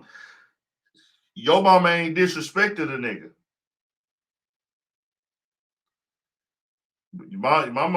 Your mama ain't disrespected me. I'm not gonna disrespect your mama. So why I'm gonna disrespect your mama? Your mama ain't disrespect me. I ain't never met your mama. I ain't gonna charge your mama for the motherfucking offense your ass did, bitch. But what I want you to do, so I can move on, make sure you go tell your mama that you hide behind YouTube accounts and Instagram accounts and troll people. This is what I want you to do. Tell your mama that you raised a child that creates fake accounts and hides behind accounts and disrespect people and troll people. Be like, Mama, are you proud of me? And you come back and give us the answer.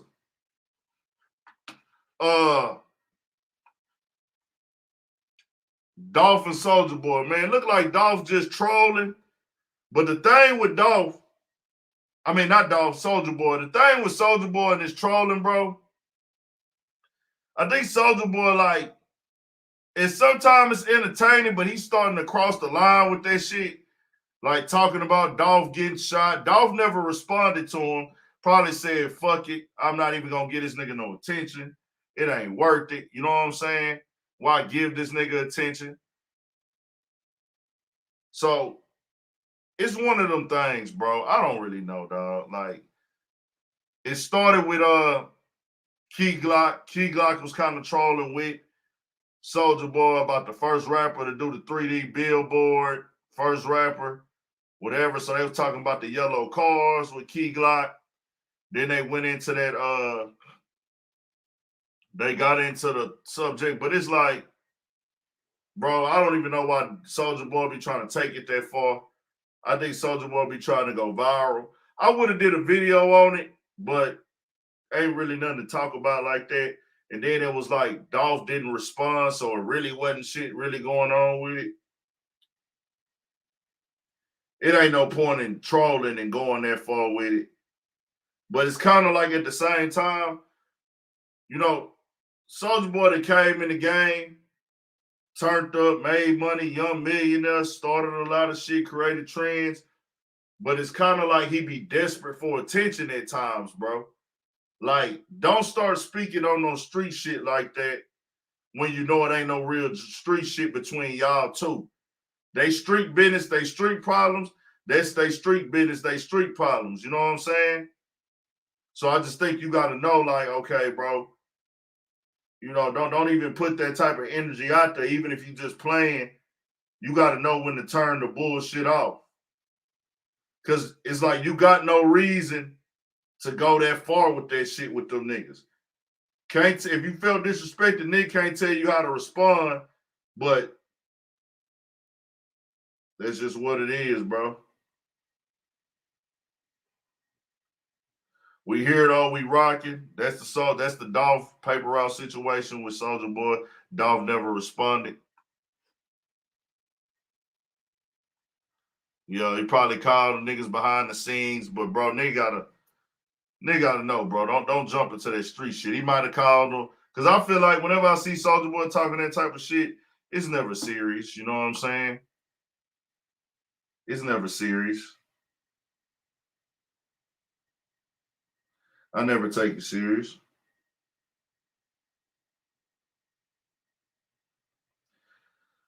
Okay, let me get into that presser.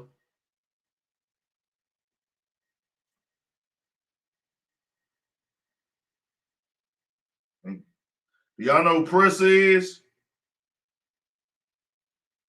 Presser said some crazy shit online today. Now, this homie first little offense of some little shit that he need to be educated on. I understand the internet been trolling him and everything like that.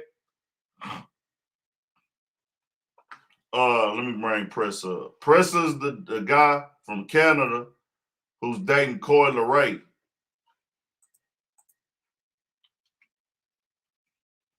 He made a comment where this is an educational thing.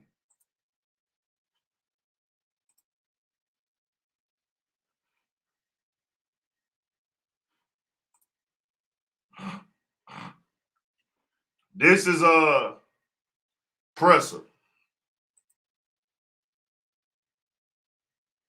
Yeah, he's from Toronto. So he out here right now, though. So I just want to be clear that, you know, like I say, he said something that I don't agree with. I'm not trying to write dog off. I just think he might need to be educated on the subject matter in which he spoke. He actually been responding because a video came out where they asked him, hey, why, you know, what attracted you to Coi Leray? And he actually said that she looked like me. So, of course, people already been trolling both of them online. Then when he said that made people troll him more. So I can understand why he would get mad and get, you know, have the internet on his head and trolling him. You know, the internet is a bad place.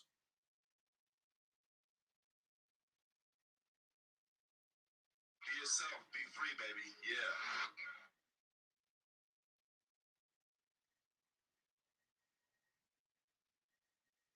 Be yourself, be free, baby. Yeah.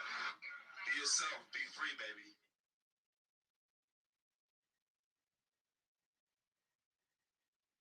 So I say that to say, man, he responded. Hold on. I'm gonna tell y'all the tweets he put up.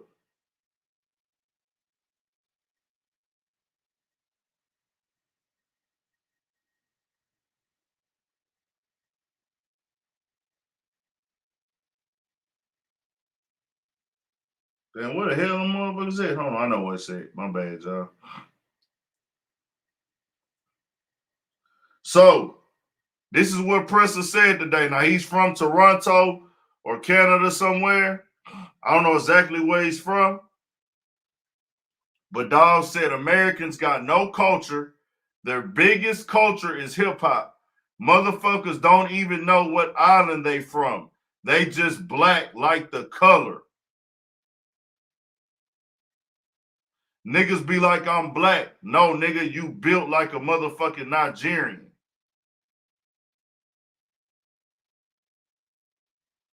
So it's like he's making fun of us for not knowing our history. If you know anything about us, we don't know our history because of slavery. Our last names, we don't know them. Our culture, we don't know them. I understand they offended him on the internet, but you rap, my nigga. And this is why I want to educate him, because he might not know. I don't know how he will respond to this. He don't owe me shit. You know what I'm saying? I just want to educate him. He seemed like he younger.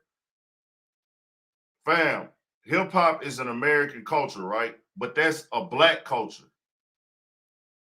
He's saying all y'all got is hip hop. Their biggest culture is hip hop. That's black culture. It's like you telling us, like you know our history of going through slavery, and you're making fun of that. Like, I want to shame y'all because y'all don't know y'all ancestry. That sounds like something a white person would do, fam. And you not white. So somebody just got to educate homie on that. We'll see how he responds to that. Does he come out and speak, or does he just not give a fuck, or does he mean that? When you say shit like that, bro, motherfuckers gonna look at you crazy, because it's kind of like, first off, you acting like we want to believe you part of hip hop. I mean, you wear jewelry, you dress like you in hip hop, everything on you is hip hop. I would think that hip hop would be everything to you, and not just something where like, oh, I just fuck with hip hop to get money, because that's what it sounded like. Oh, all y'all got is hip hop culture. Is that a problem? Just asking. You just got to get a little bit educated, and we'll see how you feel after that. I do understand the internet is giving him a hard time, though. They've been trolling them, clowning them, everything like that. But you got to know better than to say something like that, because it puts us in the mindset, and we're not going to play dumb and sugarcoat shit right now, fam. Puts me in the mindset of the Africans.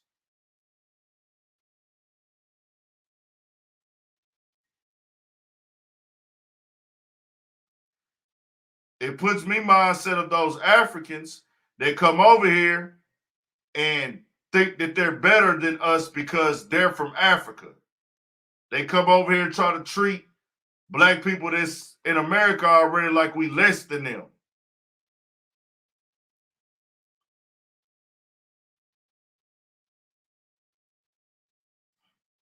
Yeah, I mean, he over here, they come over here, they try to create a divide like Americans, like we the dummies and but it's like, nah, bro, y'all is doing what we doing. Y'all using our lingo. Y'all dressing like us.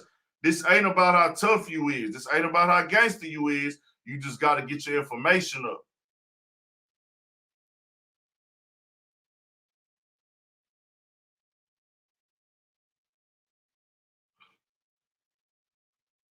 We control the world. Hip hop is the biggest genre of music in the world. But see, that's the thing. For other people, it's a genre of music. For us, it's a lifestyle. We created our own lifestyle. Hip hop is a lifestyle that black people created.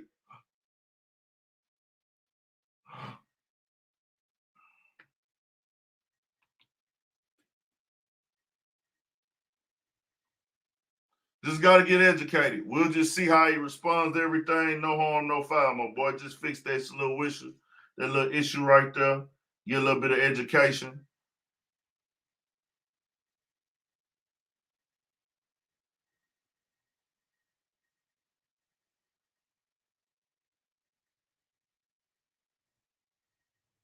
And that's the problem.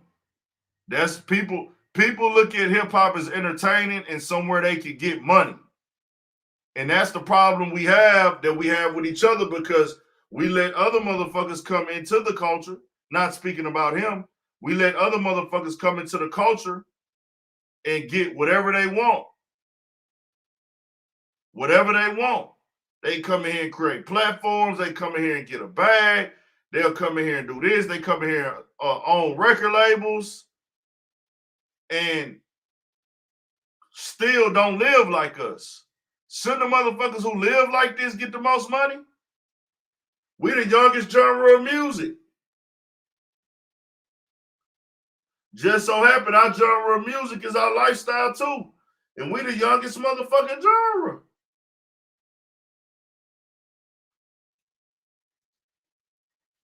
That shit be crazy to me, man. Real crazy. So we'll see how that works out. Like I say, man, I ain't gonna write dude off yet, but he just got to get educated. And other people, if y'all follow my platform and you ever need education because you're not really from the culture, you're a fan of the culture, you're not black, you don't understand that this is how we really live. And don't get me wrong, everybody is not a gangster. Just because somebody black, they not a gangster. Just because somebody black don't mean that they hip hop. Hip hop just got different elements, different lifestyle, different appearances. You got black people that listen to hip hop music, but they don't live the hip hop lifestyle. Hip hop has an expiration date. No, it don't. Hip hop will be here forever. Hip hop does not have a expiration date. Hip hop will never have an expiration date because hip hop is the streets. The streets, it come from the streets of black people. We always change it. We always change the sound. We always change the fashion. We actually made high-end designer change their fashion. The culture. Hip hop street culture made fashion designers tap in. Facts. Louis, Gucci, Balenciaga, however long they've been out. Dior. They make tennis shoes for us now. The lifestyle and culture of hip hop is fashion, music, and dance. Art. Them are the four. Fashion, music, art, which would be graffiti, and dance. But when you talking hip hop, it goes into your language. It goes into your conversation, your lingo. It goes into your jury. It goes into talking fly. It goes into keeping a fresh pair of kicks on, all that type of shit. Haircuts, styles, hanging at the barbershop, all that shit is hip hop. Hip hop start from the streets, but it's like it's all tied in. Us going to the barbershop and talking about the latest song. That's all hip hop. Us going to the car show. That ties into hip hop. Good shit, BP. DJing too, for sure. DJing most definitely a part of hip hop.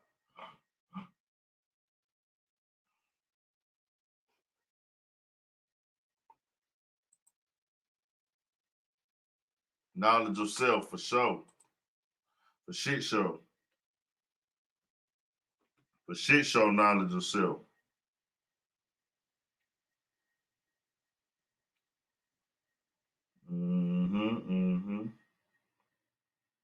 Now,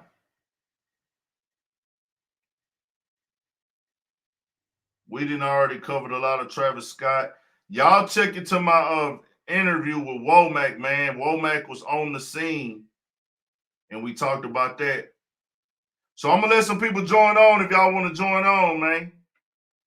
If anybody want to join on, come join on real quick. Talk your shit. I'll probably stay on here for like another 30 minutes.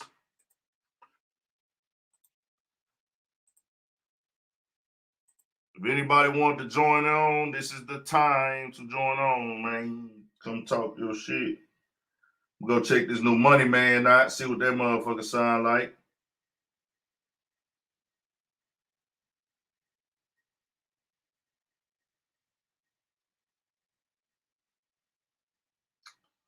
Bro, everybody keep talking about this Satan shit for that nigga Travis Scott show, bro. I don't really get that, bro.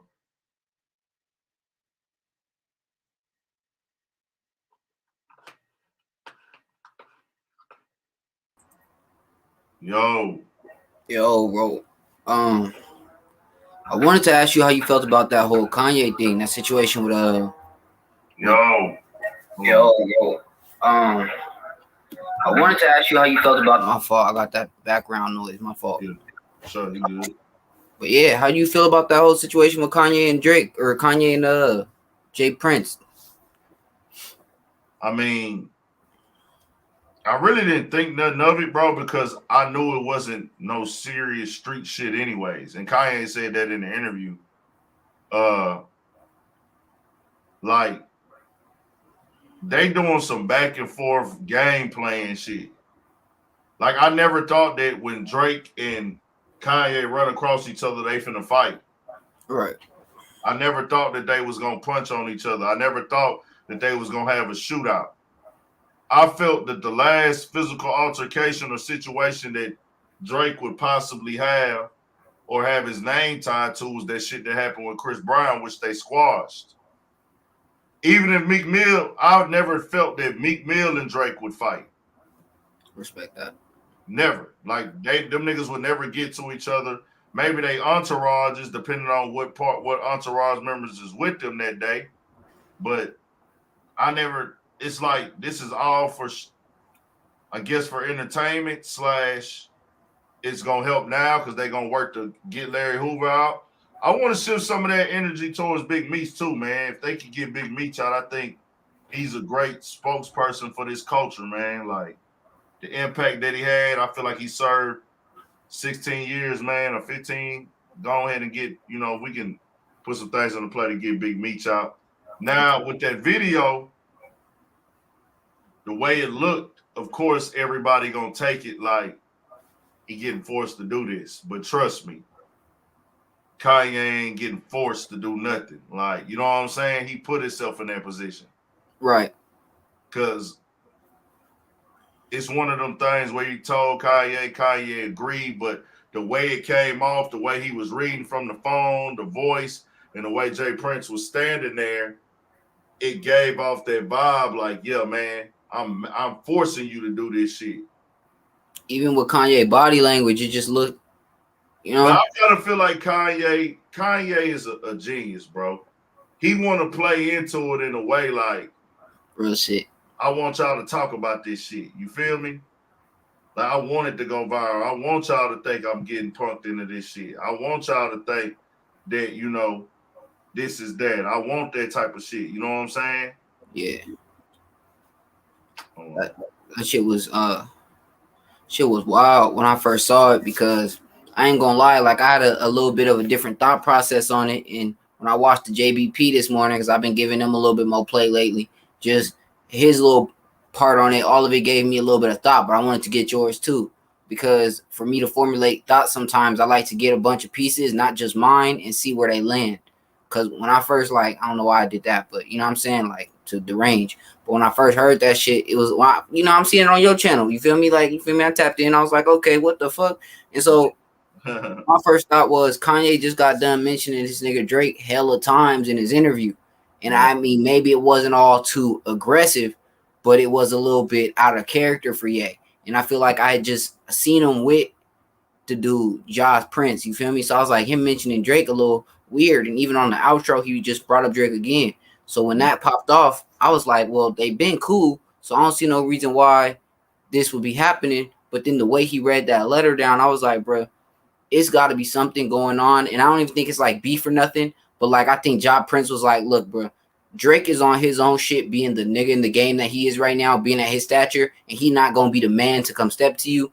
But I'll be the man come step to you, say, we trying to get this together. We trying to bring y'all together. But for that to work, you, Yeezy, because you 40 now, you a grown man, you need to come off that ego trip and come speak to this young man, because he's still trying to hold his position in the game, and it'll be a better look for us all.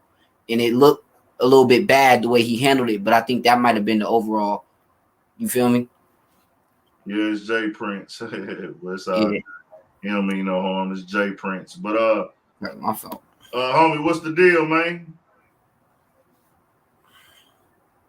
Your mic on. Did you mute your own mic? Or did I mute it? Yo, say something. Yo. I can't hear him. Me either. He got his own mic on mute. Oh, his name Jay Prince? Oh, my fault, y'all. Prince, yeah. My fault. Cut your volume up. We can't hear you. I heard you for like a second. Maybe your Wi-Fi bad. I don't know what. My guy, something bad though. I'm bad, Texas. Okay. I'm Cali nigga. Chill. So what did you think? What did you think that I was gonna say, hey, I'm gonna drop the link, bro. I'm gonna re-drop the link. Just go grab it. What did Joe Budden actually say about it? What did Joe Budden say? Hey, what Joe Budden said, bro? I remain unimpressed. Oh shit. What'd he say? Oh, my fault. You good? He basically said he was being funny with the situation because he didn't want to talk too much on it. He was basically like, you think niggas been hollering mob ties for a year and a half? I've been hearing that shit. And so he started off the whole little show with Drake, mob ties. Kanye, mob ties. You know, just being funny. But then when he came down to talk about it like an hour or so, an hour and a half, he basically said Ja Prince knew what he was doing. That was a moment where Jay Prince, you know what I'm saying? Let me say his name right. He stepped into the situation as the big homie, as the man that he is from where he's from, you know what I'm saying? He said he stepped in and he put that shit where it needed to go. He said for the culture, this is one of them times where the OG, the nigga that's the streets, is really the streets, steps in and puts all that bullshit down. These niggas is too grown. Ain't nobody gonna be sending shots or nothing like that. But when you see like a real street nigga step in, it's time for everybody else to stop playing because that's what that means. So I was like, can't be mad at that. Yeah. Facts, for sure. Yeah. That shit was wild. Cause I seen them, they've been rocking. Like I seen that video you posted, bro. I be seeing all your that's how I get most of my info about this shit. Like, so I'm like, I seen that video you posted with them rocking a while ago, maybe a month or so ago. And so I was like, okay, so maybe they trying to get into talks or something. But when Drake or Kanye went on this little thing talking on Drake like that, it's not even like he spoke bad on him. But Jay Prince being the man he is and being, you know, of the education he got, you know what I'm saying? He's smart. He probably recognized what was happening and probably just wasn't fly with it and was like, look, bro, I'm tired of both of y'all trying to be on y'all. I'm the one shit. I'm going to handle this now. And maybe he just decided this was the time. The shit show.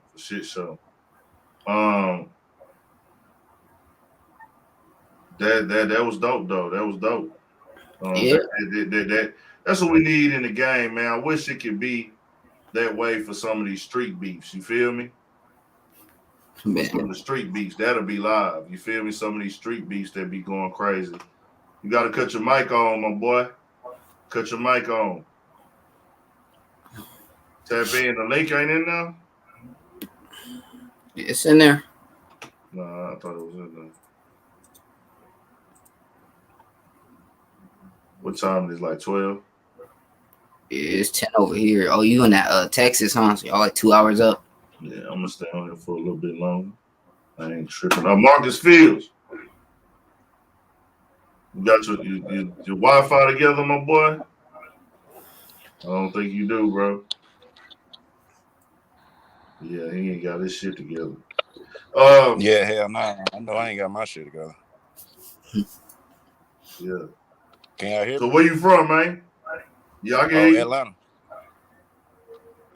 I had to cut my car off, man. I think my audio was hooked up to my car, but bruh, look, you said something that I wanna my partner get caught up in these conspiracies, dog. And I swear, okay, it's this guy, shout out to Brother Sanchez, that he be tapping in with his channel, and he just think what this guy say is like golden. So I guess what people is trying to assume now is Travis Scott is like, I guess on some devil worshiping shit. But this is what I want to say, dog. I don't know. I wasn't there. But all I'm saying is I get when you hire somebody and they might come at you with an idea like, yo, this is what I want to do. And they come at you with something.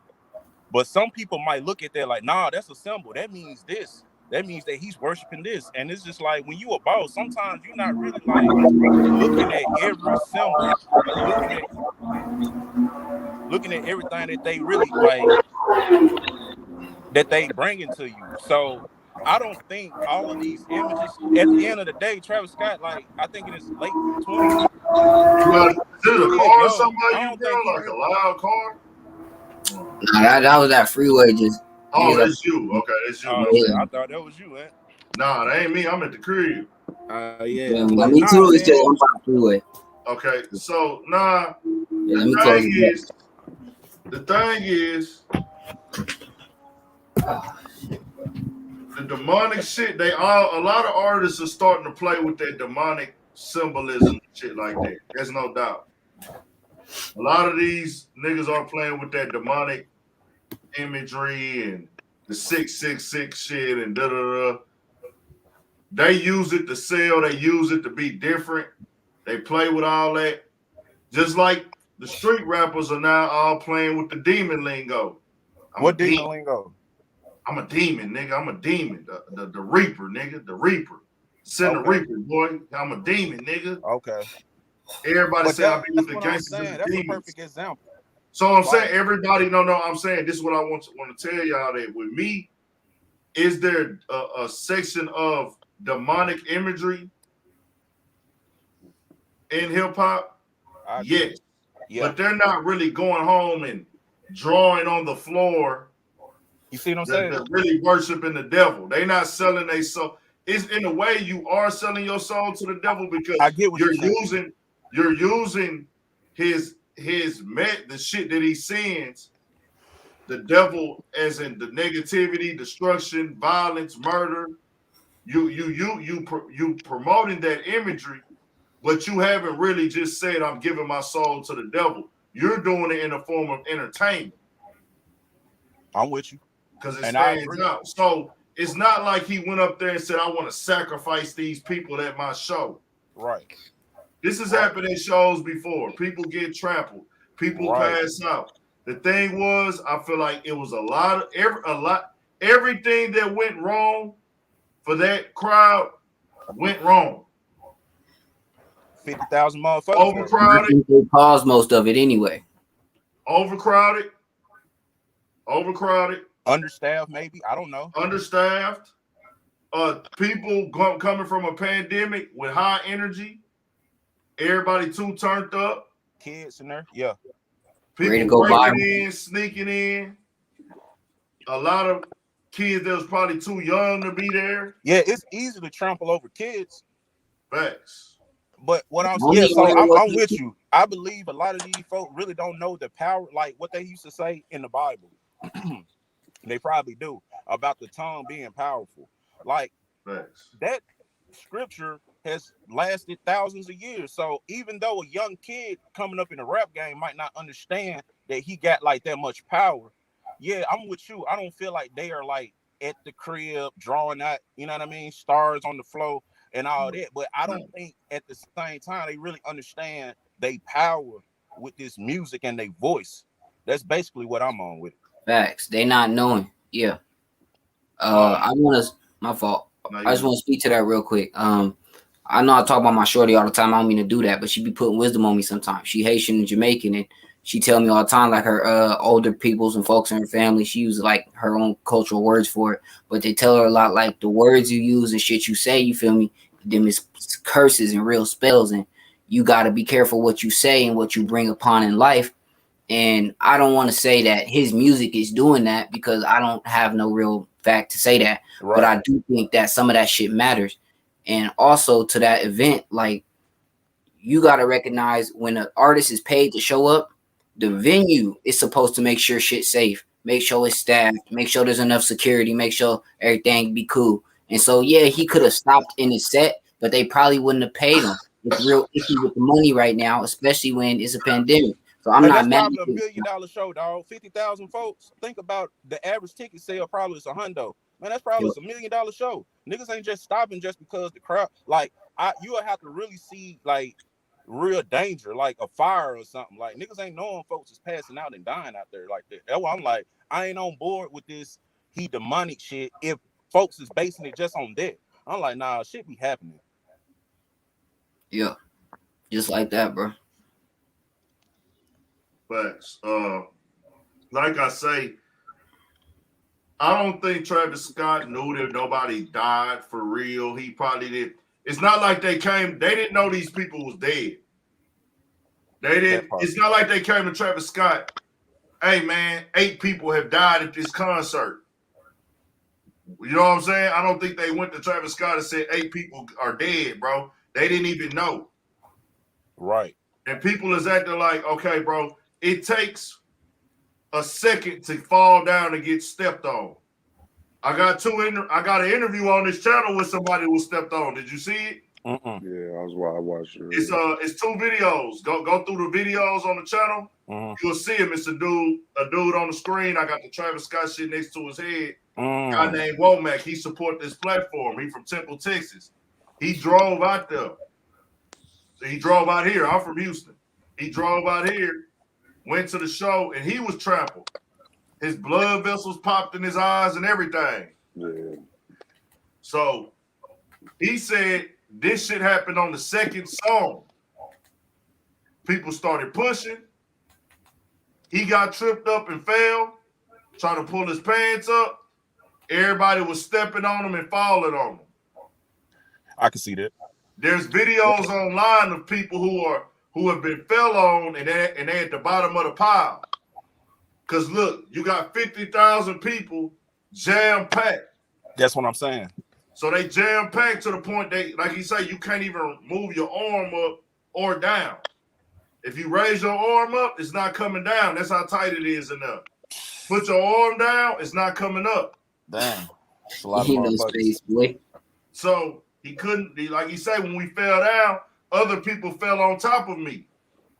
He said when Travis Scott stopped the show, that's how people was able to notice him. Yeah. When Travis Scott said, hold on, y'all, we got somebody over here. Security, get over there, get him some help. He said when Travis Scott said that, that's when people noticed him on the ground too. Travis Scott said that for somebody else, but people noticed him. So I feel like they just gonna regulate it now. Somebody was saying like, you know what? That's the end of these shows now. That's the end. Nah, dog. If anything, they ain't gonna give up a bag like that. They gonna start regulating to where somebody gonna be monitoring the crowd. So whenever it is something that get crazy like that again, folks they gonna stop letting people in and shut that shit down. They gonna have drones and shit flying over the crowd. That part right there. They gonna have drones and shit flying over the crowds now. That's all it's gonna be. Yes, sir. You know what I'm saying? And then they gonna make people sign waivers. Yes, sir. You gonna have to sign waivers for these big festivals, man. You notice that only happen to shows with certain artists, man. You said what? If you think about the whole history of rap and shows, that only happened with certain artists. You know, like for instance, they talk about how infamous Playboy Cardi fans is, kind of like that, right? But you see the correlation between Playboy Cardi and Travis Scott. It's like that punk rock, that Lil Uzi got some of it too. He do it too. It's like they create these fans, man. They play a part. They want those die hard fans, and they got this punk rock type of vibe, and they following that. They following the rock, the hard heavy metal rock. That's basically what that come from, bro. Hip hop don't come. We don't go to hip hop shows to die, bro. We don't go to fight. With our real hip hop concerts, bro, I'm saying that's not because not with maybe the concerts more so, but the shows. Rappers performing on stage, like niggas get shot up and die at the shows. But not at no damn arena show, not at no show where it's 50,000. Maybe in the parking lot every once in a while, maybe very rare. But if you like in the United but now Center, I'm saying actually, we sing to the music, bro. We trying to jam to the music. We not pushing each other to Nah, but you know, black people, we created all genres of music. We created rock and roll too. With that said, those guys like Uzi Vert filling in that space, because there's an energy out there that want to be on it. It's some cool energies out here. It's some gangster energy out here. It's some get money energy, and it's some like rock and roll type of, you know, heavy metal. They really on some heavy metal rock, because that's not what we started. We started. Our rock and roll was Ray Charles and niggas like them. You know what I'm saying? Lil Rich, you got Yeah, Lil Richie and you know what I'm saying? Niggas on that type time, bro. That's the real rock and roll. the heavy These metal niggas punk created- rock. They created punk rock and heavy metal. Exactly, and that's where you got Ozzy Osbourne biting the bad heads off. Look at all the shit. Go do That's your when it research. started.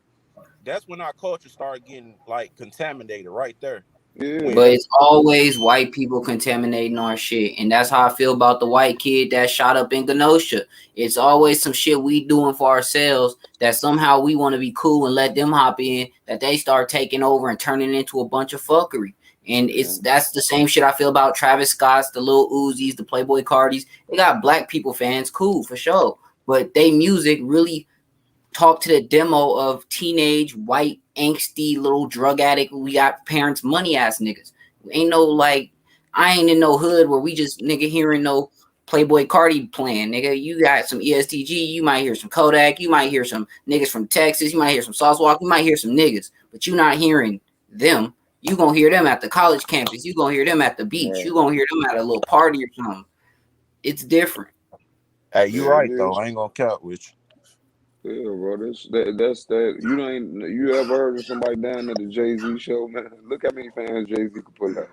Think about how many fans all of these artists that we had all over time, bro. DMX, all the Busta Rhymes. You got all these performers that could pack out thousands of people. We never heard of a tragedy. And I'm not blaming Travis Scott. I just think it's more the energy of how they try to control their fans, man. It's their interaction, what they allow from their fans. Cause you got fans in these days, bro, where this just out of control now. Even with Nicki Minaj fans, they get on you, they gonna troll you just to tell you. It's just like with this new fan era, bro. This shit is it's retarded, man. Nah, you know what? I think I see what you're saying, but when you say Jay-Z, you kind of, I think I know what you're saying though. But like Jay-Z don't bring out that type of energy though. Like the same people Gucci may bring out, Jay-Z ain't gonna bring those people out. See what I'm saying? But Jay-Z could bring that many people out. Because every matter of fact, every artist can't even bring out 50,000. It's only you can count on your hand how many artists can bring out that many people, bro. Like that's a lot of people. To be honest with you, I want to be fair. Travis is that nigga, but they 50,000 people didn't only come there to see Travis. They came there for the fact it was a festival, Astroworld, and he had other artists there. So they had Roddy Ricch there, Lil Baby. They coming for the whole weekend. So this is a whole fucking like vacation for people. Right. This is a whole festival. This ain't just it's just Travis Scott is the headline.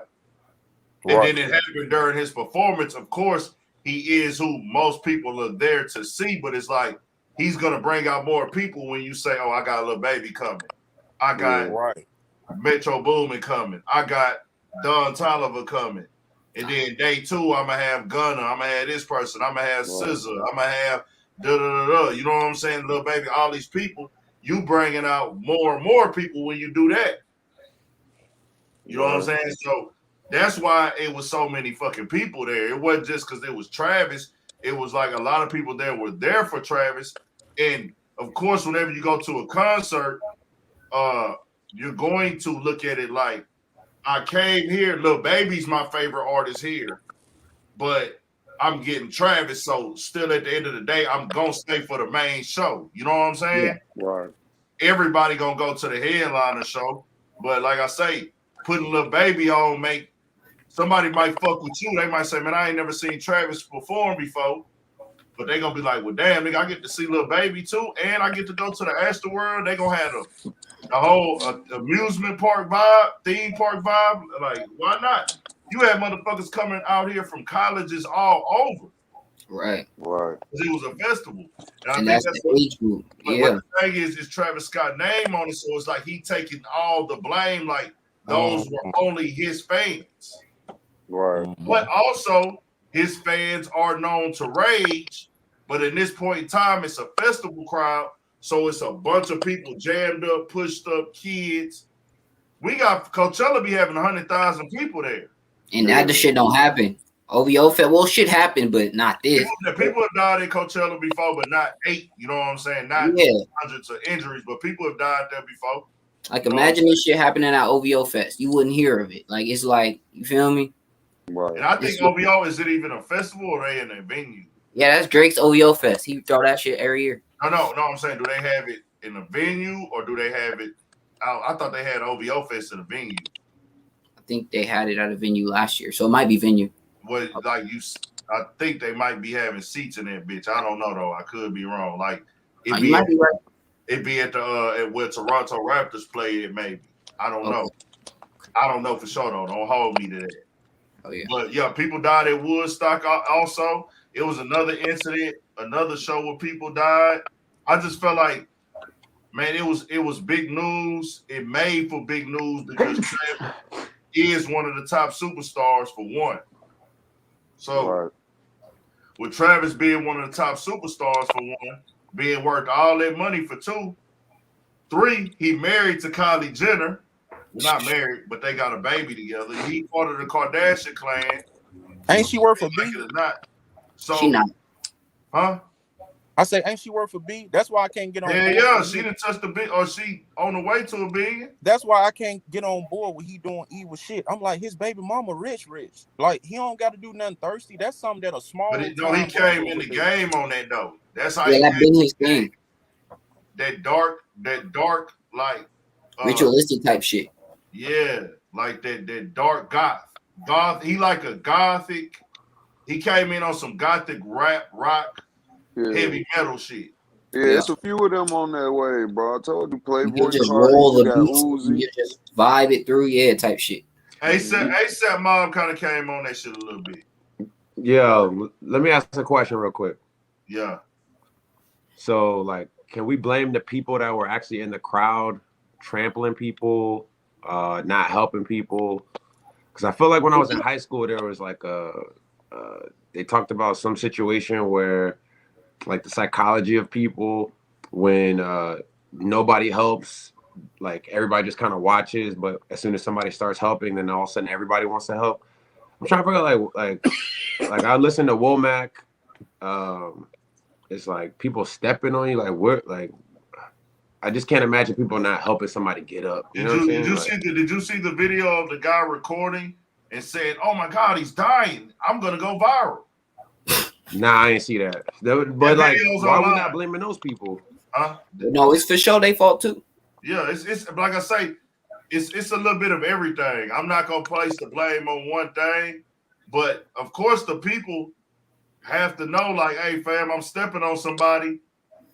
Let me get up. But you put people in a situation who are at a concert and everybody's here to get to everybody goal is to get to the motherfucking stage, like to the front.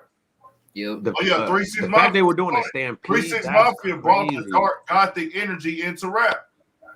Yeah, that's a like fact. some damn That animals, might be man. a fact. Hey, that might be a fact, bro. I never thought about that. For my era, the first niggas I heard of who was on the demonic shit was 3 6 Mafia. It might have been some more. ASAP Mob was like the new niggas for the generation doing it. And they said they was influenced by 3 6 Mafia. You know what I'm saying? Okay. I'm not too well versed, so I wouldn't There know. were times that Wu-Tang kind of played with some kind of different type of images too. But not heavy though. They wasn't heavy with that shit. You know what I'm saying? You feel me? But you gotta understand, bro, death has always been associated with hip hop entertainment with certain acts. Pac always played with death. Biggie always played with death. You know what I'm saying? Right. And them was two of our greatest acts in they time. That's what half our culture is. And they played with death. Hey, Big Ant, but hold on. All those play with dark energy too. Yeah, I was just about, you just took the words out of my mouth. I was gonna say, I don't know if 3 6 Somebody type Bone, if Bone was out before 3 6. Bone might have been out before 3 6 if I remember, bro. Because Bone came out like 91, bro. Yeah. For the Love of Money and shit, that shit had to come out like maybe 92. Yeah, that shit was already. Easy was alive still. But they was really playing, like they was doing the Ouija board. Remember you remember that? You know, they was damn. I ain't even think about that, bro. Yeah, they sure was, man. Right. You just showed your age. Bushwick Bill was a part of the horrorcore rap subgenre in the early 90s. So they Yeah. say Bushwick Bill was a part of that shit too. But that shit took a long break. They chilled out. Like when Nelly and them and Luda and them was popping, when all that shit got to coming out, man, that shit was a shit bad boy. It was a chill And on it. R&B took over for a minute. Yeah.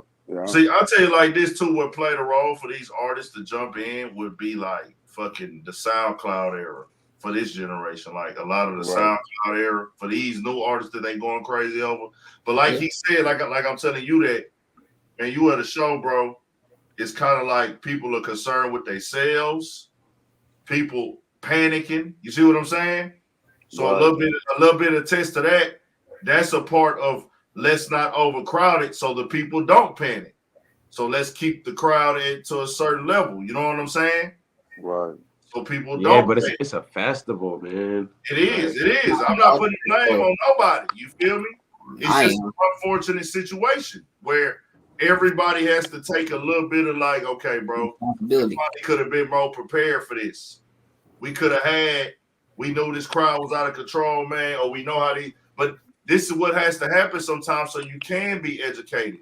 I think it has a lot to do with Travis Scott, bro. Nah, bro.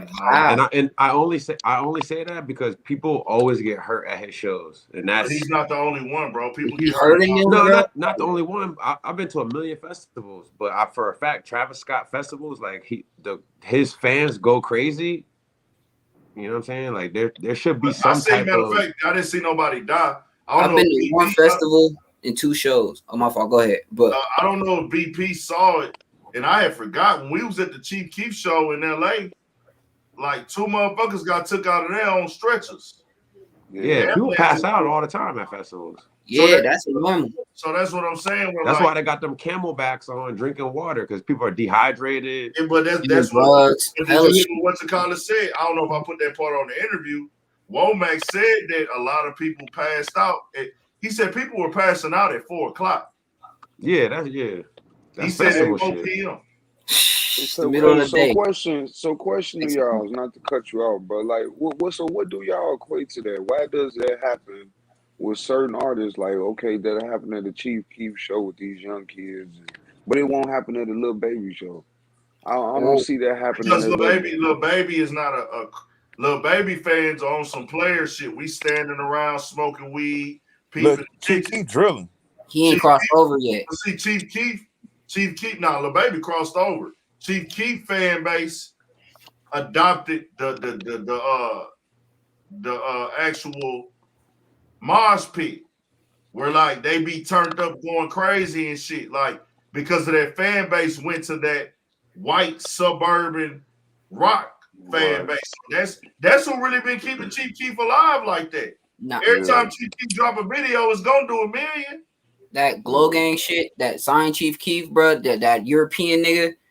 Once he got signed by him, bro, it changed his whole demo for real. And he still got niggas fucking with him, but he got them over there now too. And he just did a song a couple months ago with some UK niggas that goes up. And again, that's a you feel me? Like he got hits right now, and it's all over the world. So when I say his crossover, I don't mean like Lil Baby ain't big enough to get the white people like crossover. I mean like his shit already so big, you gonna have them European niggas that's got the pills gonna come in there, pop up and spread it around and. Like the Euros, you gonna get niggas turned like that. Same thing with Travis Scott and them. He got, you feel me, Kylie Brandon with him. So everything she got that's cross-platform, across the world, his name is associated with it. It's a different type of pull-in. And the way Lil Baby pull in, he's pulling more people from the streets than anywhere else. He gonna get other people, but the real niggas really gonna rock with him tougher than anything. And it depends on the venue that Lil Baby is at, because Lil Baby goes to a club and not a festival, right? So like Lil Baby go to a festival, it's gonna still be because he was there. Lil Baby was at the Travis Scott festival. He performed there. Yeah. Hey, he performed for the festival crowd too. And wait a minute, hold on. Let me get this straight. So you saying Lil Baby performed, but they went crazy for Travis Scott?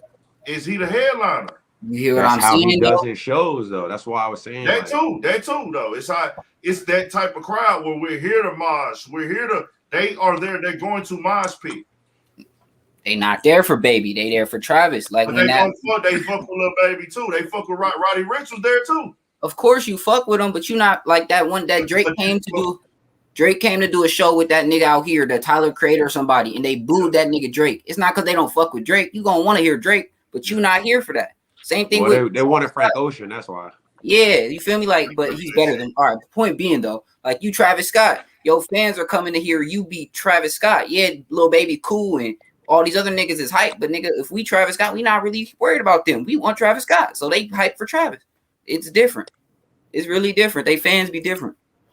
I think that the age had a lot to do with it too, man. Like these, like the younger people going to the festivals, they don't know what's going on, bro, and I don't know. I just feel like it's unsupervision.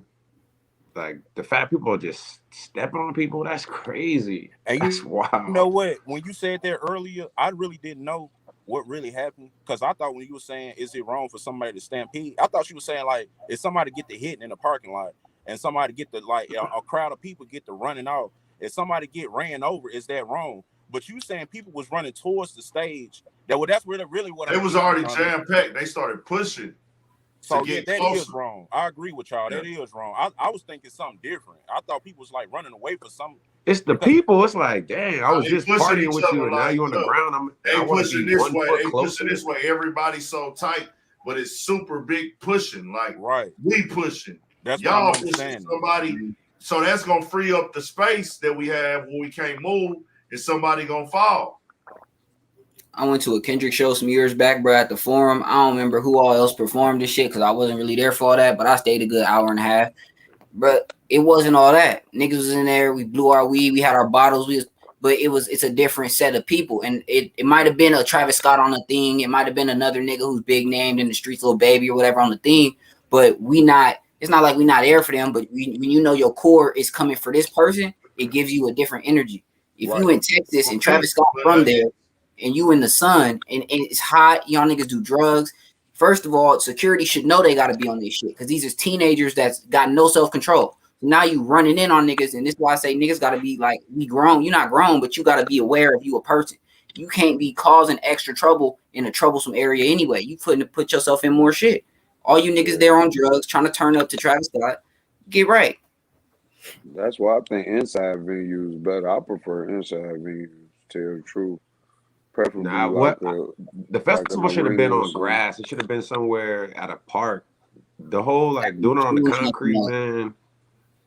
Is the safest way is sitting in your location is terrible. At that like arena. people gotta act better, and it can't be. You can't act like a fool. That's what I'm saying. Like even going out nowadays is bootsy because everybody act like a fool. And I'm 26. I don't like being around these 19-year-olds, 18-year-olds, bro, because they all goofy. They've been doing this stuff, like you said, back in Woodstock. But it's just it needs to be on grass, man. It need to be like more mellow, chill. No, this is the time, bro. This is all it is. The whole world got to see it in real time, bro. If it wasn't for social media, it would be already over with, bro.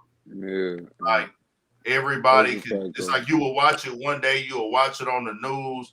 But everybody wouldn't be trying to pull endorsements, and niggas wouldn't be like. Now it's kind of like everybody just go with what's trending. So the more people reporting on it, the more people speaking on it, is gonna put more highlight on it. Not true. I'm not trying to minimize the fact that 8 people lost their life, but you got to know that a lot of this discussion that's going on and why it keeps rolling and rolling and rolling is because of the fact that it's social media involved with everybody on their phones all day.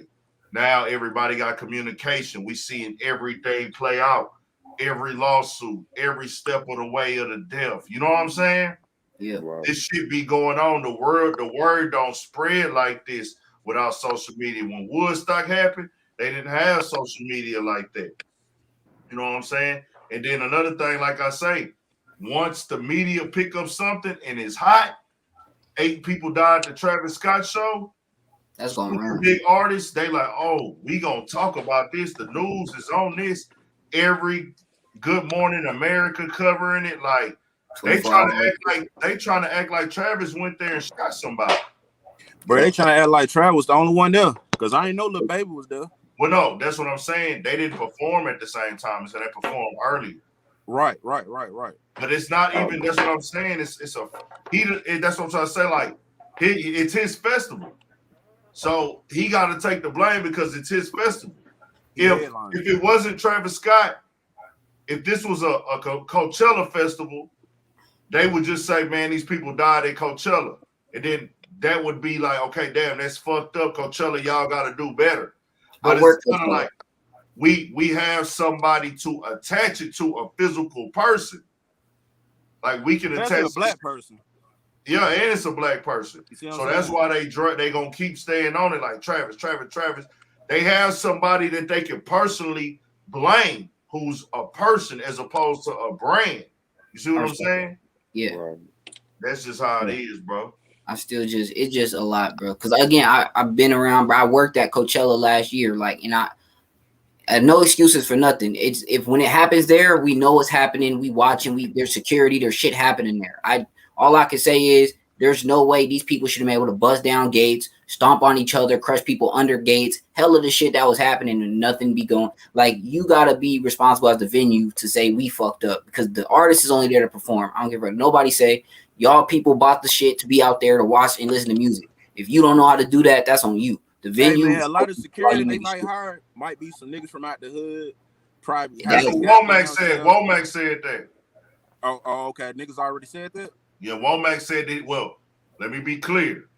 Womack said that he felt a lot of the people there wasn't experienced. Like they just basically hired people who would come, like the medics.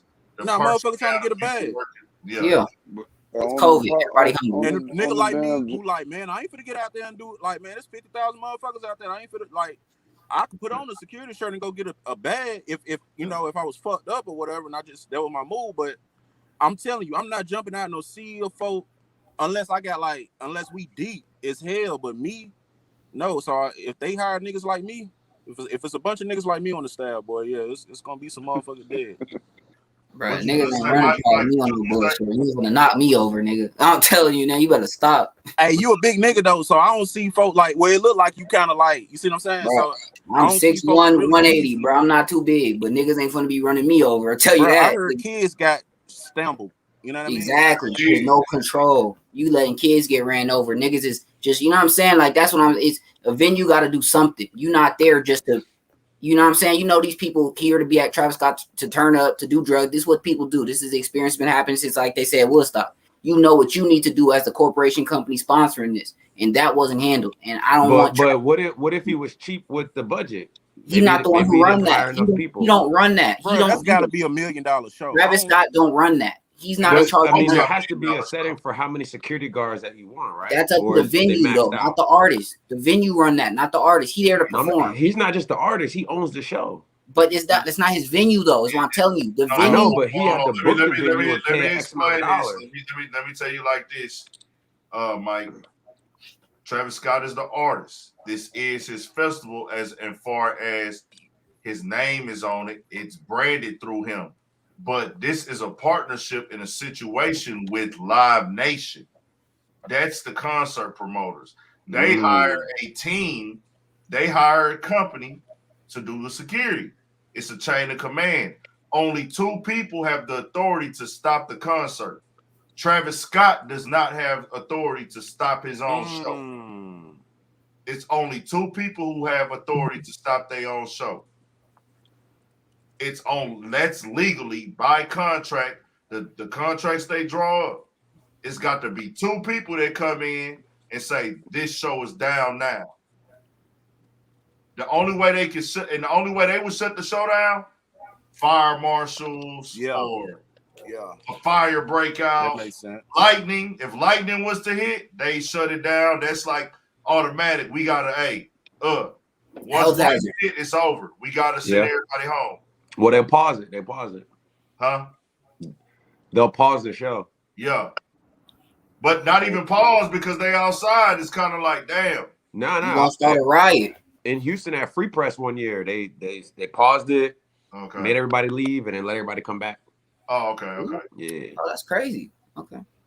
Well, maybe they could have. But again, the venue were in control of that. Them and Live Nation, I see in the comments. I don't know about them, but it's up to the venue and it's up to the people that put it together. Travis Scott's only there as the act. He getting paid to perform. If he did anything out of his job, he could get sued for being in the middle of shit he don't know nothing about. Imagine this dude hop off the stage to fuck with somebody and try and help them, and it get worse. Now he got a lawsuit for doing dumb shit because you was only there to be singing. Like, you gotta. it's not his job to be a doctor or a hero. It's his job to go sing. You putting too Yo, much. let me ask you something. You say you worked at Coachella? Yeah. Does somebody die every year at Coachella? Not every year, but I'm sure there are some like deaths and shit. I don't always get to see. 2019 of the. I think they died from an overdose though. Yeah, it's not just trampling and people run each other over because we don't let them in like that. You gotta show tickets, you gotta wait in line. It's an order to shit. And that's what I'm saying. The venue hired us to come do that shit. Not the venue, but the people who did it. They hired us to come to the venue, and the venue make sure we got the shit to get in and tell us what to do when we here and what areas and shit. Like it's a lot to shit goes on for these shows and shit. Who started running through the gates? That's what I'm trying to figure out. They like Grown ass adults, bro. How did that It happen? was kids too. It was kids and adults. Kids and adults, man. And like I say, it's just an unfortunate situation. BP said they said only one, the producer of the show and the event organizer. Them is the only two people that can stop that show. The producer of the show and the event organizer. And then he said a medic who was there made a YouTube video. I don't know if y'all can see it on the screen. A medic who was there made a YouTube video and was mad that people said that they had untrained workers there. He said they had the most elite Houston had to offer outside of actual doctors. Like I said, they were just probably maybe overwhelmed, bro. Like it's a lot of shit that went on. On joining them podcasts, he said they had like 750 officers.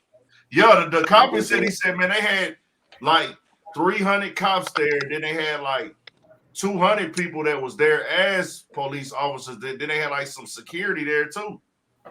Yeah, 750. But that's still a small amount compared to 50,000 people. Bro. Yeah. That's a lot. You know, that's one person every 200-300 or something like that. Yeah. We just need more information still because there's no information about how it was set up, where people were supposed to go, how they're supposed to get directed. It's just a bunch of shoddy videos. Once they start pushing, it's 50,000 people in the crowd now. One thing the homie said, like I've seen some of these shows where they have a stage, okay, but in that stage presence is so wide. So they have a stage, so the stage right here, but on every side of the stage, it go miles and miles in the field. So like it's so much open space that okay, people can still get trampled if everybody pushes to the front, but it's like it's stretched so far out. I asked him if they have it barricaded on the sides, and he said, yeah. So that probably kind of made it had it in a section. So that probably made it worse where the way it was sectioned off on the sides where it was keeping them kind of compacted to a certain extent. Okay. I see what you're saying. So instead of everybody spreading out to the far back or spreading out to the far right, far left. Did they have like jumbotrons? Pretty sure. Yeah, they had jumbotrons. I feel like if they have enough, people can just chill and you know. That ain't what they there though, folks. They didn't go there to chill. They went there, like nobody went there to chill, bro. Like they trying to get. Some of these people paid $500 for these tickets. Bruh. Womack paid $500 for his ticket. Some told me to Google it. I had Google what was the average price motherfucker was spending on ticket because when I heard 50,000 folks there, I'm thinking how much money was made. Bro, it said the average tickets. It said the average was like $133. That was the average. But see, that's probably for one day. That's for probably one day or probably the retail. Yeah. All that retail, them retail tickets got sold out. Yeah, you had to buy the whole time thing for the whole time. They bought the retail, but everybody started reselling them. They sold out in like 10 minutes, I think. That's crazy. They had their decisions made, like BP say. You either trying to be first in line so you could get the merch, or you trying to be first in line to get to the stage. Yep. When people come on drugs, you're not showing up sober. I don't know nobody ever showed up sober to a show. Travis produced the show. Travis probably produced the stage set. Yeah, he's an artist. Not the actual lineup of security and the how many people it is, how many people are that. Nah. None of that. Probably got niggas. You wouldn't hear about none of that. That wouldn't even go to him. He just do with him. Yeah. He not worried about how many people is doing this or doing that or how many security guards. He gonna decide he gonna design his stage like how and his merch. What merch do you want to sell? where do you want it to be, close or far from where you're at, and this is where you're gonna perform. How do you want the stage set up? Anything you need to come up the stage, out of the stage, we need to, because it take days to build stages before it's even ready sometimes. So well, okay, hold on. Let me say the city can stop. Let me say that yes, the city can stop the show, but they wasn't now. Yeah, that's what I'm saying. Like, if he stopped the show, bro, the damage was already done, dog. The damage was already done. Like, people was already trampled on the second song. Me stopping the show is not gonna change the fact these people got stomped on by these heavy motherfuckers. You know what I'm saying? Might get him stomped on. Next thing you know, niggas rushing the stage. And I'm gonna ask y'all that. Do y'all personally feel that if Travis Scott said, hey, we gotta end the show, y'all, after watching that video of them busting through that gate, busting through security, running through that motherfucker, acting crazy, if he told that group of kids that been waiting there all day to see him, hey, y'all, we gotta end the show. I appreciate y'all coming out. They shutting us down. Do they leave peacefully? No. It's gonna be a smaller. Well, I feel like a lot of folk. Me personally, let's just say I was in the mix. I'd have been there to see Baby. So if Travis Scott would have been like, "Yo, we cutting the show," and you the last motherfucker, I'd have been like, "All right, cool. I just seen who I wanted to see." So if niggas book, it's gonna be like it. It might be a few thousand motherfuckers like on some bullshit, but I don't feel like it's gonna be enough to like really. Like, you paid $500 for your tickets, and he end the show. Hey man, I can't there to see Baby. Me We're personally. not talking about you though. I asked about Travis fans. Now listen. I'm giving you the. This is what I'm saying. I'm giving you the climate of the fans. We already know. Hold on. See, when I do media, I do my shit like a science project. I don't know if y'all know that. When I report on news, when I speak on news, I speak on stuff. I like to do my shit like a science project and bust it down. I go off of the facts, the burials, the da-da-da-da. What we saw on camera, and I treated like a courtroom. What we saw on camera was a group of kids who camped out all night. We saw that, right? Y'all know that? They camped out the night before. Yeah. They jumped over barricades, jumping over walls, trampling each other before the show even started. Right? This is to get in early in the morning, they trampling. They ran through the security shit. They stepping on each other, running each other over, running past the police, running past security. They go over there to the crowds. Yeah. They passing out in the daytime. This is something we know. Okay. We know over the years, Travis Scott has a fan base that mosh pits. We've seen people mosh pit before at these shows and go crazy. We be jumping in that. We already know this. So we now know that, hey, these dudes was knocking people over, trampling over people, and pushing. So that sets the climate of the crowd. So I ask you again, if Travis Scott goes on the stage and says the show is over, do they leave peacefully or do they fuck shit up even more? Yeah, they gonna be bucking. Yeah, I can see them bucking. Now, hold on. On top of that, Womack also said before the show started, people were throwing shit in the air. Water bottles, shoes, balloons, fucking cell phones. I feel like motherfuckers would have been doing it. He said they threw brooms. Anything that they could find around that people had in their hands, they was throwing it up in the air. And it's coming down in this crowd, hitting whoever it fall on. Do you think that I told you all this to ask you, hey, y'all, the show's over. My bad, y'all. Do they say, okay, cool, we just gonna turn around and drive home peacefully? Bye. No, it might be 20 minutes of goddamn them acting a fool. But if motherfuckers say 12 was out there and they was deep like motherfuckers say they was, then I feel like motherfuckers probably get away with about 20 minutes. They gonna probably get the celebrities out of there, get motherfuckers out of there, and then they gonna contain the crowd. Like, man, these just a bunch of kids. That's a bunch of white boys on some white boy shit. My nigga, they ran past security. I don't think there was that many, bro, because it couldn't have been. They It was ran past I security. don't know because really, But I'm telling telling me you, stories. that's what I'm saying. I'm telling you, the dude, you want to put it on video? The security knocked one of them little white boys' ass out, then they got his ass up and kept running. He wasn't I don't trying know to why contain y'all nobody. acting like this is a peaceful crowd, bro. They don't give a fuck. I'm gonna tell y'all the realest shit now. Some of them motherfuckers watched them people die and said, nigga, I had the time of my life. Nigga, I paid $500. Travis, you rock. Bro, I went to the show and somebody died. Yeah, man. I went down in history. They there to go viral. Just like that. The nigga recorded, they was recording these people dying saying, I'm gonna go viral, bro. This dude just died, man. So do you not think this is a crowd that will act accordingly? They gonna be able to control this crowd? Fuck no. Not off Travis could control the crowd, no matter like if he would Not say, if he cancels the show, bro.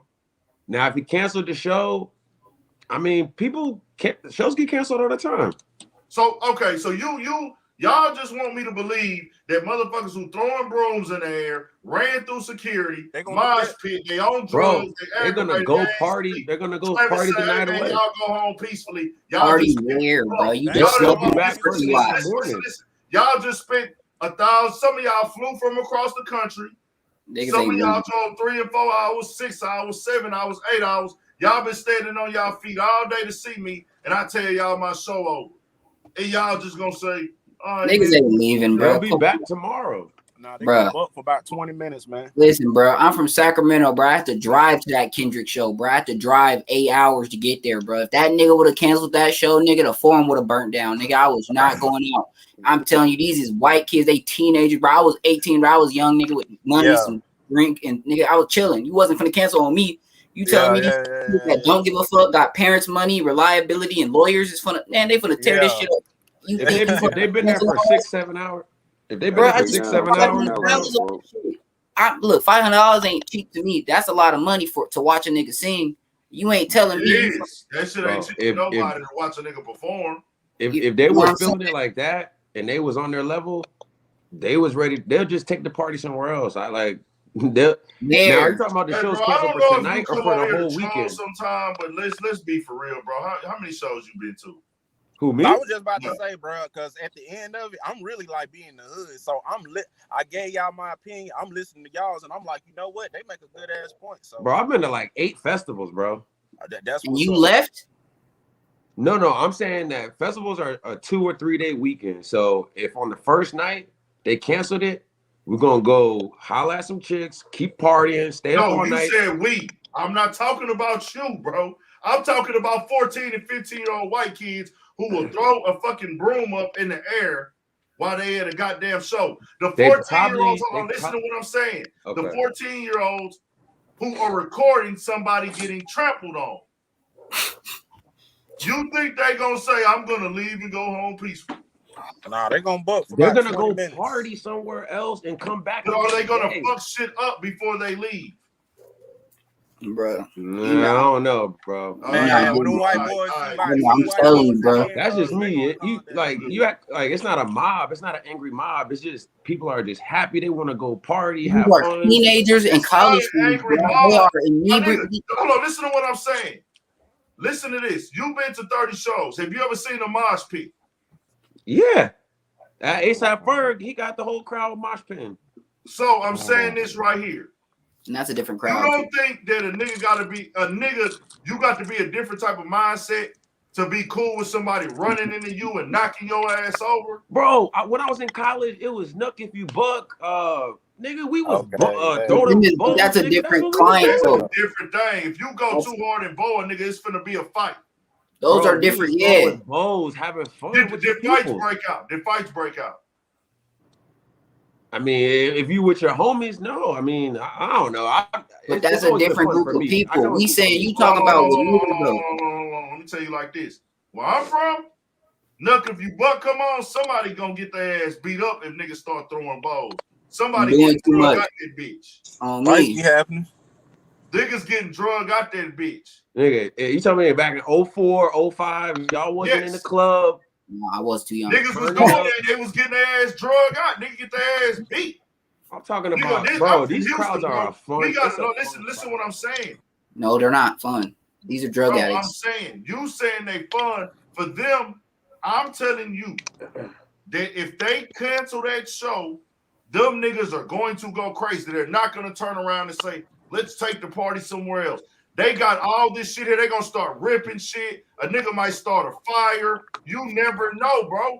This is hold on, listen to what I'm saying. 50,000 people, different attitudes, different mindsets. Somebody's going to do something stupid. Some on drugs, some got, bro. It's just too much going on for that to have been the right idea. You asked our opinion, bro. My opinion is I've seen like Philadelphia win a championship and they just tear the whole city up, light cars on fire, do dumb shit, right?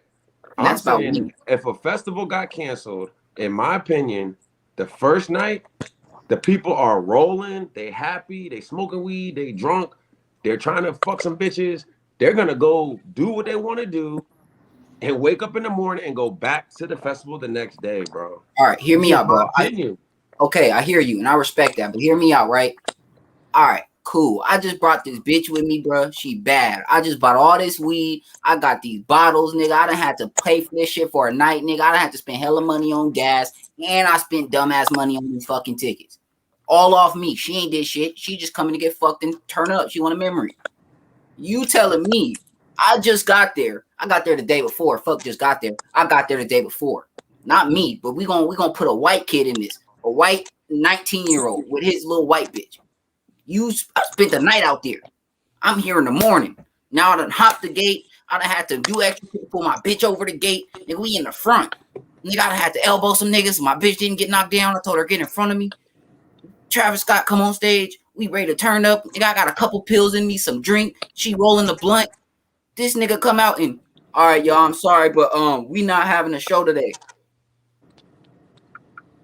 You gonna walk? Do you really want my opinion, or you have already made up your mind on how it's gonna be? Because do you expect them to walk out? I guess I've been to too many shows.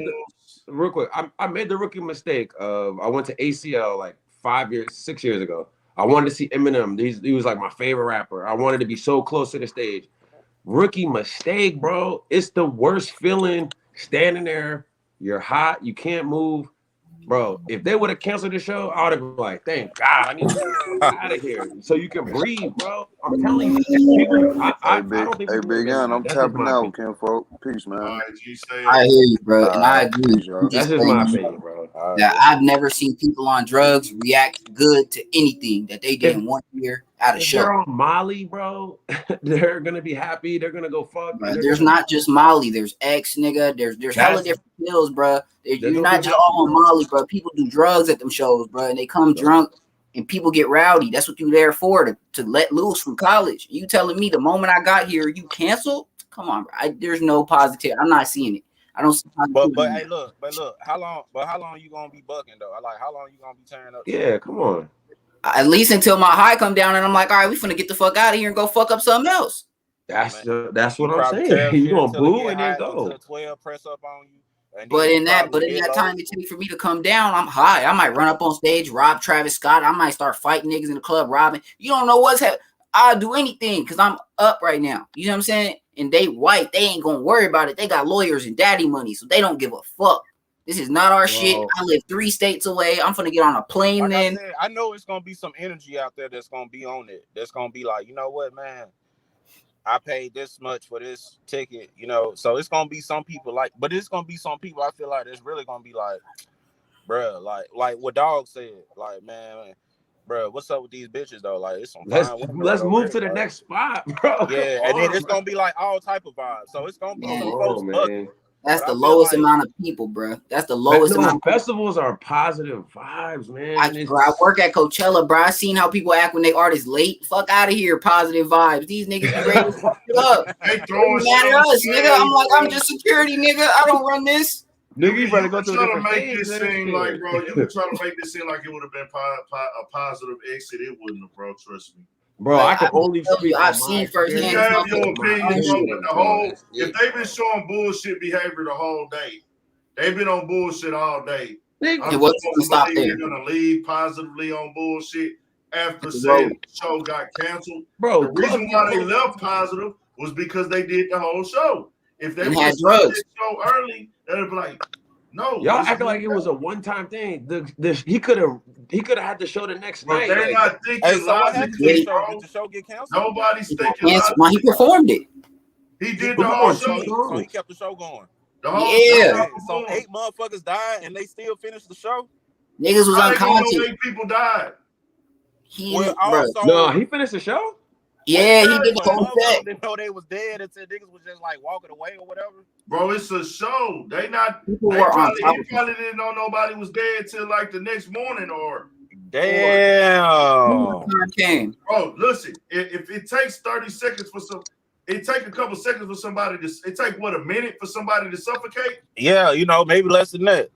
It take a minute for somebody to suffocate. Okay. How do I know that somebody suffocated? Right. No, I'm on stage performing. How am I gonna stop the show? But see, because of all the clips that's being shown, I'm thinking motherfuckers like after about 2 or 3 songs, niggas is like, hey, and then he finally caught on, like, hey, wait a minute, damn, somebody. Well, died. no, he stopped the show after the second song. He stopped it because he seen somebody in the crowd that looked like they need some help. Yeah. He had security go get somebody some help. He was on stage. They stopped the music. He said, hey, man, hey, get security. Get him. Come on, get him. Security, That's the video I saw. That was after the second song. After he did that after the second song. Womack said after the second song came on is when he got knocked down. He said Travis was telling everybody to help somebody else, but that made everybody look down and help him up. But you're saying he finished it like a whole hour set. Yeah. It probably, I think it was like 30 minutes. Wow. Like Niggas was unconscious the whole set. Womack said he was unconscious the whole rest of the set. Yeah, Womack said I was unconscious the whole show. Wow. He's like, I woke up, the shit was damn near over. It was like another end of the song, and yeah. I feel like it was pulling teeth when you was asking him what happened. I was like, come on, man, explain what happened. he had a concussion. That nigga didn't remember. He can't. I'm saying, you said I don't feel like I was pulling teeth at all. That's how I felt. I was like, I was I feel like you was asking him kind a of question. guiding him through the whole like. No. I kept asking him questions that I thought people might want to know, and what I was seeing in the conversations on the news. So I could have just let him tell the story, but I wanted all the answers to be answered. No, you had to keep telling him like, okay, so now the countdown. So then what happened? No. That's what I'm saying. I kept bringing it back because I would ask him a question. All right, let's get back to the countdown again because we would get into other shit. I was trying to paint a vivid detail, bro. And I'm telling you, if you go back and I watch it, bro, it's like so. Of course, I watched it. You couldn't move your arms. And I was there. I heard what he said, bro. He was trying to get him through it, but he was asking questions to get more specific about what he. I was making it specific for him. He could have told me in 2 minutes what happened, bro. I made it specific so people could get a vivid picture of what went on. And that's the only reason I said I felt like it was pulling teeth. Like, damn, bro, you like talk like. But that's not an interview. That's not an interview. That's just. You could have looked at that nigga and saw he had got fucked up. He had a messed up, bro. Nigga had a concussion, bro. I'm telling, listen to him tell the story. I'm like, he should have went to the doctor, bro. Like that's not a joke. And that's what I'm saying. That's without him canceling. That's just them. That nigga Womack funny as shit, boy. That shit. The beginning, dog, and he was not trying to be funny at all. You was laughing. I couldn't help it, bro. I was like that. I was ready for whatever happened. Shit. Bro, that nigga said, shit, man. What he say? He said, I said, bro, you was cool with that? Because he was like, he thought he was finna die. And he was like, I thought it was over. He was like, man, bro, I guess this is it. And I was like, he said, I met God, bro. He's like, I was like, was you cool with that? He was like, hell nah, but shit, it is what it is. I was like, oh. Hey, before I bounce, yo, I'm speaking for the people, bro. Can we get some merch, please, dog? It's coming, bro. I got a graphic designer I'm hitting up tomorrow. Bro, I'm sick of you having fresh fists. I'm like, damn, they got another shirt, I got another design. Okay, this is the thing, bro. I'm picky. So certain shit, when people spending money with me, I always want people to get their money worth, bro. It's a thing that I have. I could easily go pump out some bullshit. You know what I'm saying? I could easily just go print up a bunch of shirts and throw urban politicians on them with no thought process and no da-da-da. And that's what I do for myself. But I'm gonna have I'm gonna have different prices on hoodies. I'm gonna have an expensive hoodie and I'm gonna have a regular price hoodie. You know what I'm saying? So I wanted to make sense where like, okay, if you come drop this price on this motherfucker, you feel like you got your money worth. You know what I'm saying? Bro, just the street. I'm speaking for all the people, bro, because I've been getting them in the comments lately, bro. We need the merch, dog. Yeah, I cause want that the shit fire, representative bro. I need urban one for sure. politicians, bro, for real, dog. Like, no, like we all. I gotta give you your flowers, homie. Yeah, I gotta give you flowers, dog. But yeah, man, it's coming. 100 limited for your top fans, bro, so we can, you know what I'm saying? Yeah, we got some. Oh yeah, get some NFT shit popping there. I gotta get some, and I gotta get a website. I gotta do the whole shit where y'all can order it, and I can ship it to y'all. For the people that's not in Houston, that fuck with this shit. I've been having a lot of people asking about the merch. You know what I'm saying? But you know, we want it, bro. I'm trying to get the streets. I'm trying to get more interviews too, y'all. I'm trying to get more interviews, but I'm trying to get y'all some that, you know, I don't know what my boy the Bam said. I DM'd the Bams. I like what the Bams told me. Said, man, ain't you be doing a lot of interviews sometimes, but I don't watch them because I don't know them niggas. You know what I'm saying? So I'm trying to get people that's more known. I'm working, I'm grinding, I'm gonna see what I can do because I've like when I went to Miami, it was artists that told they had a little name that I might know, but they was like, I gotta pay for the interview. Then it was kind of like, well, damn, bro, if I give you this money, it's really gonna be a waste of time. You know what I'm saying? Certain artists we just haven't been able to work out, bro. It's hard to get people free. It's hard to kiss niggas when they free or when they feel like talking. I done been in rooms with some very popping artists, but you know what I'm saying? You gotta be up, dog. Like it's just like trying to be a rapper almost. Like your shit gotta be popping for a nigga to put his name on your shit. You know what I'm saying? When certain niggas come in the game, they just do interviews with whoever. Like, fuck it, I'll just tap in because I'm trying to come up and I'm just working. And some artists, they already had a buzz and they like, man, I'm not just doing no interview with anybody no more. You know what I'm saying? They feel too good and shit. Oh, but I actually want to, and I understand that it's business. Like, you got to think, bro, people only got certain amount of free hours a day. So a nigga got to take time out his day to fuck with you. It don't be sometimes the niggas is acting funny. See, that's the thing with me. I had to learn how to do that and learn where, like, is niggas acting funny? Is niggas tripping? Somebody should got something cracking or popping. Yeah, I hear that. I don't know. Like, a nigga had to learn, okay, niggas gotta have a situation where, yeah. What is that? I don't know what the fuck that is. Hey, what about promotion though, bro? Like that ain't me. Like, I muted my shit. Are you promoting anything? What you mean promoting? I mean, like, say, like, if a motherfucker had a product, right, and like, what if I wanted to like buy some ad space in the beginning of your vid, in the middle, or like maybe a corner, or maybe at the end, or some shit like that? I mean, I would, but I can't guarantee that shit gonna get a gang of views. So I'm not trying to just, you know what I'm saying, do that right now until it's like this shit is up, because all my videos don't go up like that. I might drop a video that do 1,500, 2,000 views, or I might drop a video that might do 50,000, some 30, some 10, some 7. So it just depends on the video and the title if it's gonna even go up to where people feel like they're gonna get their bread. But I just haven't been ready to jump into that yet. I'm trying to just build the platform so this bitch is hot. You feel me?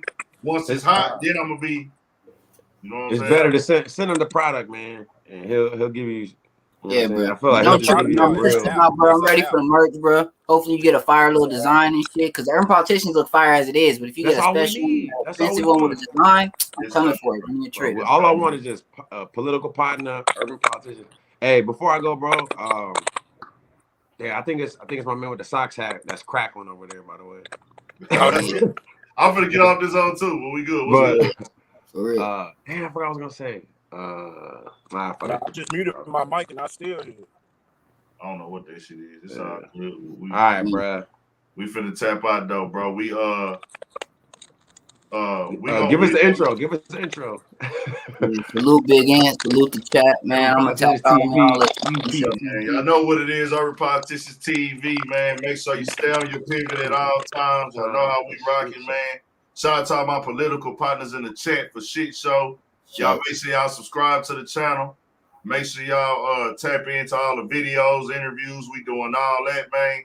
We got more shit coming. Make sure y'all watch my boy Womack interview too, man. That was dope to have somebody who fuck with the platform that was willing to come on here and tell his story. Young dude doing his thing in life, man. We here, we rocking. I might got one more part of that interview. And man, we gonna rock out. I'm finna go jam that new Money Man. Y'all go check that bitch out. Y'all know I fuck with Money Man a long way on the music side, man. Oh yeah. Dropped the new tape. And we rocking. Stay on your pivot at all times. He from Vallejo, the boy. Yeah, he just dropped today Shout out too. to the boy too. Shout out to the boy. That shit fire. Shout out to Vallejo, the whole Yay area. Stay on your motherfucking pivot, man. I'm gonna play me some little music on the way out, man. Appreciate y'all boys locking in, tapping in, all that good shit, man. I can't play that new Money Man. They might block the video. I'm gonna play some what I'm gonna play? Some other shit. So I play some other Money Man. It's Money Man Day, man. Tap out and play the LLC. I'll do some shout outs before I dip, man. Is you just listening to blockchain or is you fucking with that crypto too? For me, I'm on that. I haven't really jumped any chair. I done got all the. I'm getting all my information together to see exactly what I want to do. Boy. Yeah, I already know. I've been meaning to jump in it, but I ain't gonna lie, bro. I be so dedicated to this shit right here. It be kind of like keeping me too motherfucking contained. You feel me? I'm already knowing. Like this shit right here be Stay on keeping your the grind, nigga though. so like. Yeah, but I'm on it though. Like I got money put up. I got money I'm finna drop in a lot of shit. And me being a big supporter of that, I could have really been involved. I had a homie come up off that shit. And I was like, damn, I should have been in that. Like I should have been in that mix. But I'm on it though, bro. It ain't never too late. You know what I'm saying? Hell no, bro. You got I'm on it. I'm on all that business shit. I got money put up. I'm working on some shit. I'm finna figure it all out, man. It's coming. I just want to make sure I'm doing it the right way. You know what I'm saying? For sure. No, I wish. But we here, man. Y'all tap in, subscribe to the channel if you haven't subscribed. Y'all know what it is. Let's go. We here. That new Money Man out now. We finna slide to that motherfucker in a minute, man. Well, I'm about to smoke something. Slide to that motherfucker. See what else going on. Call it a motherfucking night, man. Stay on y'all pivot. I'm gonna do shout outs before I go, man. If you want your shit shouted out. Shout out Marcus Fields for tapping in. My boy, I remain unimpressed. Shout out to my boy Adrian. Shout out Marcus Whitfield. Mr. Universe. PM26.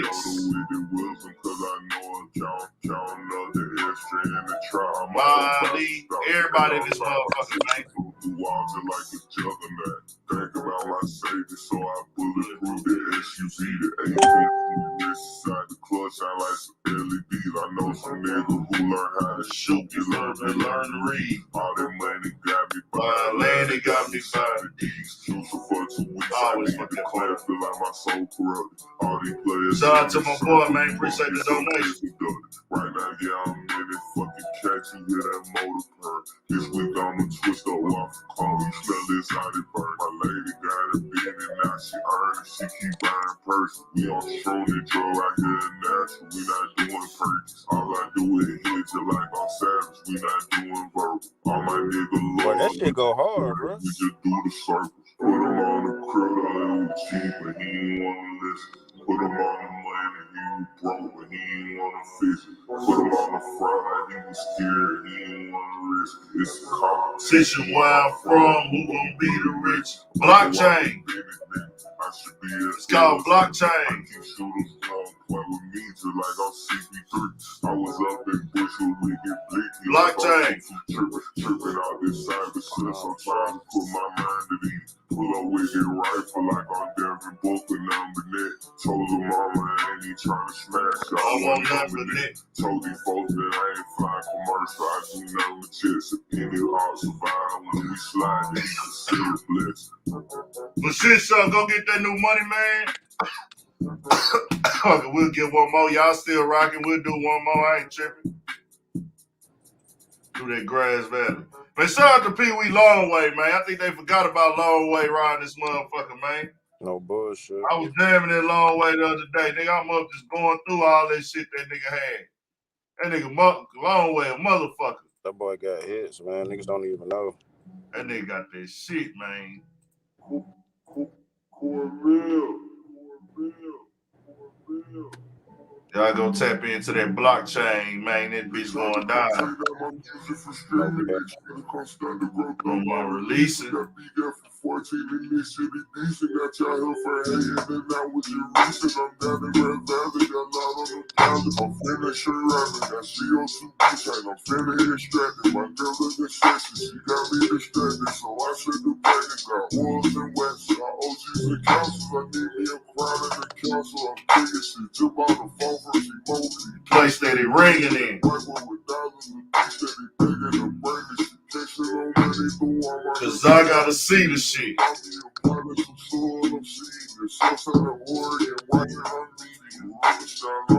This shit illegally. No reaching me. We smoking so peacefully.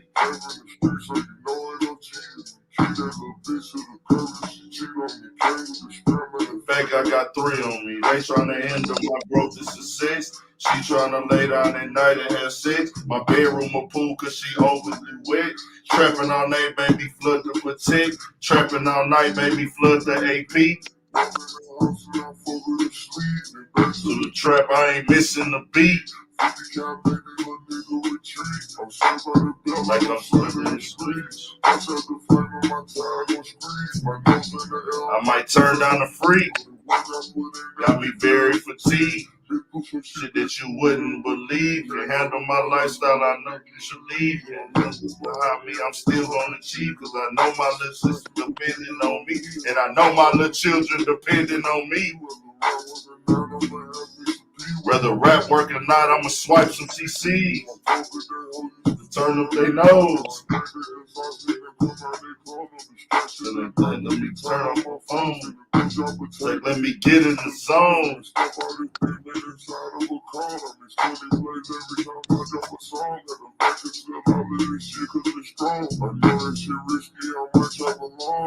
It means I gotta get this shit going. I promise my trap is gonna jump like a frog.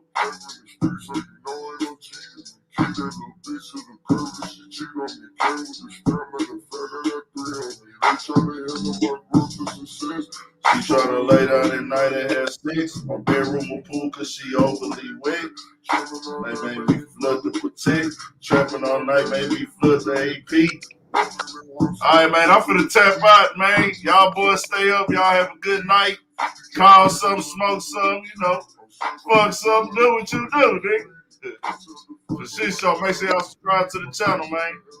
I think I'm gonna drop an interview tomorrow and some other shit. I'm gonna see what go down when I get up.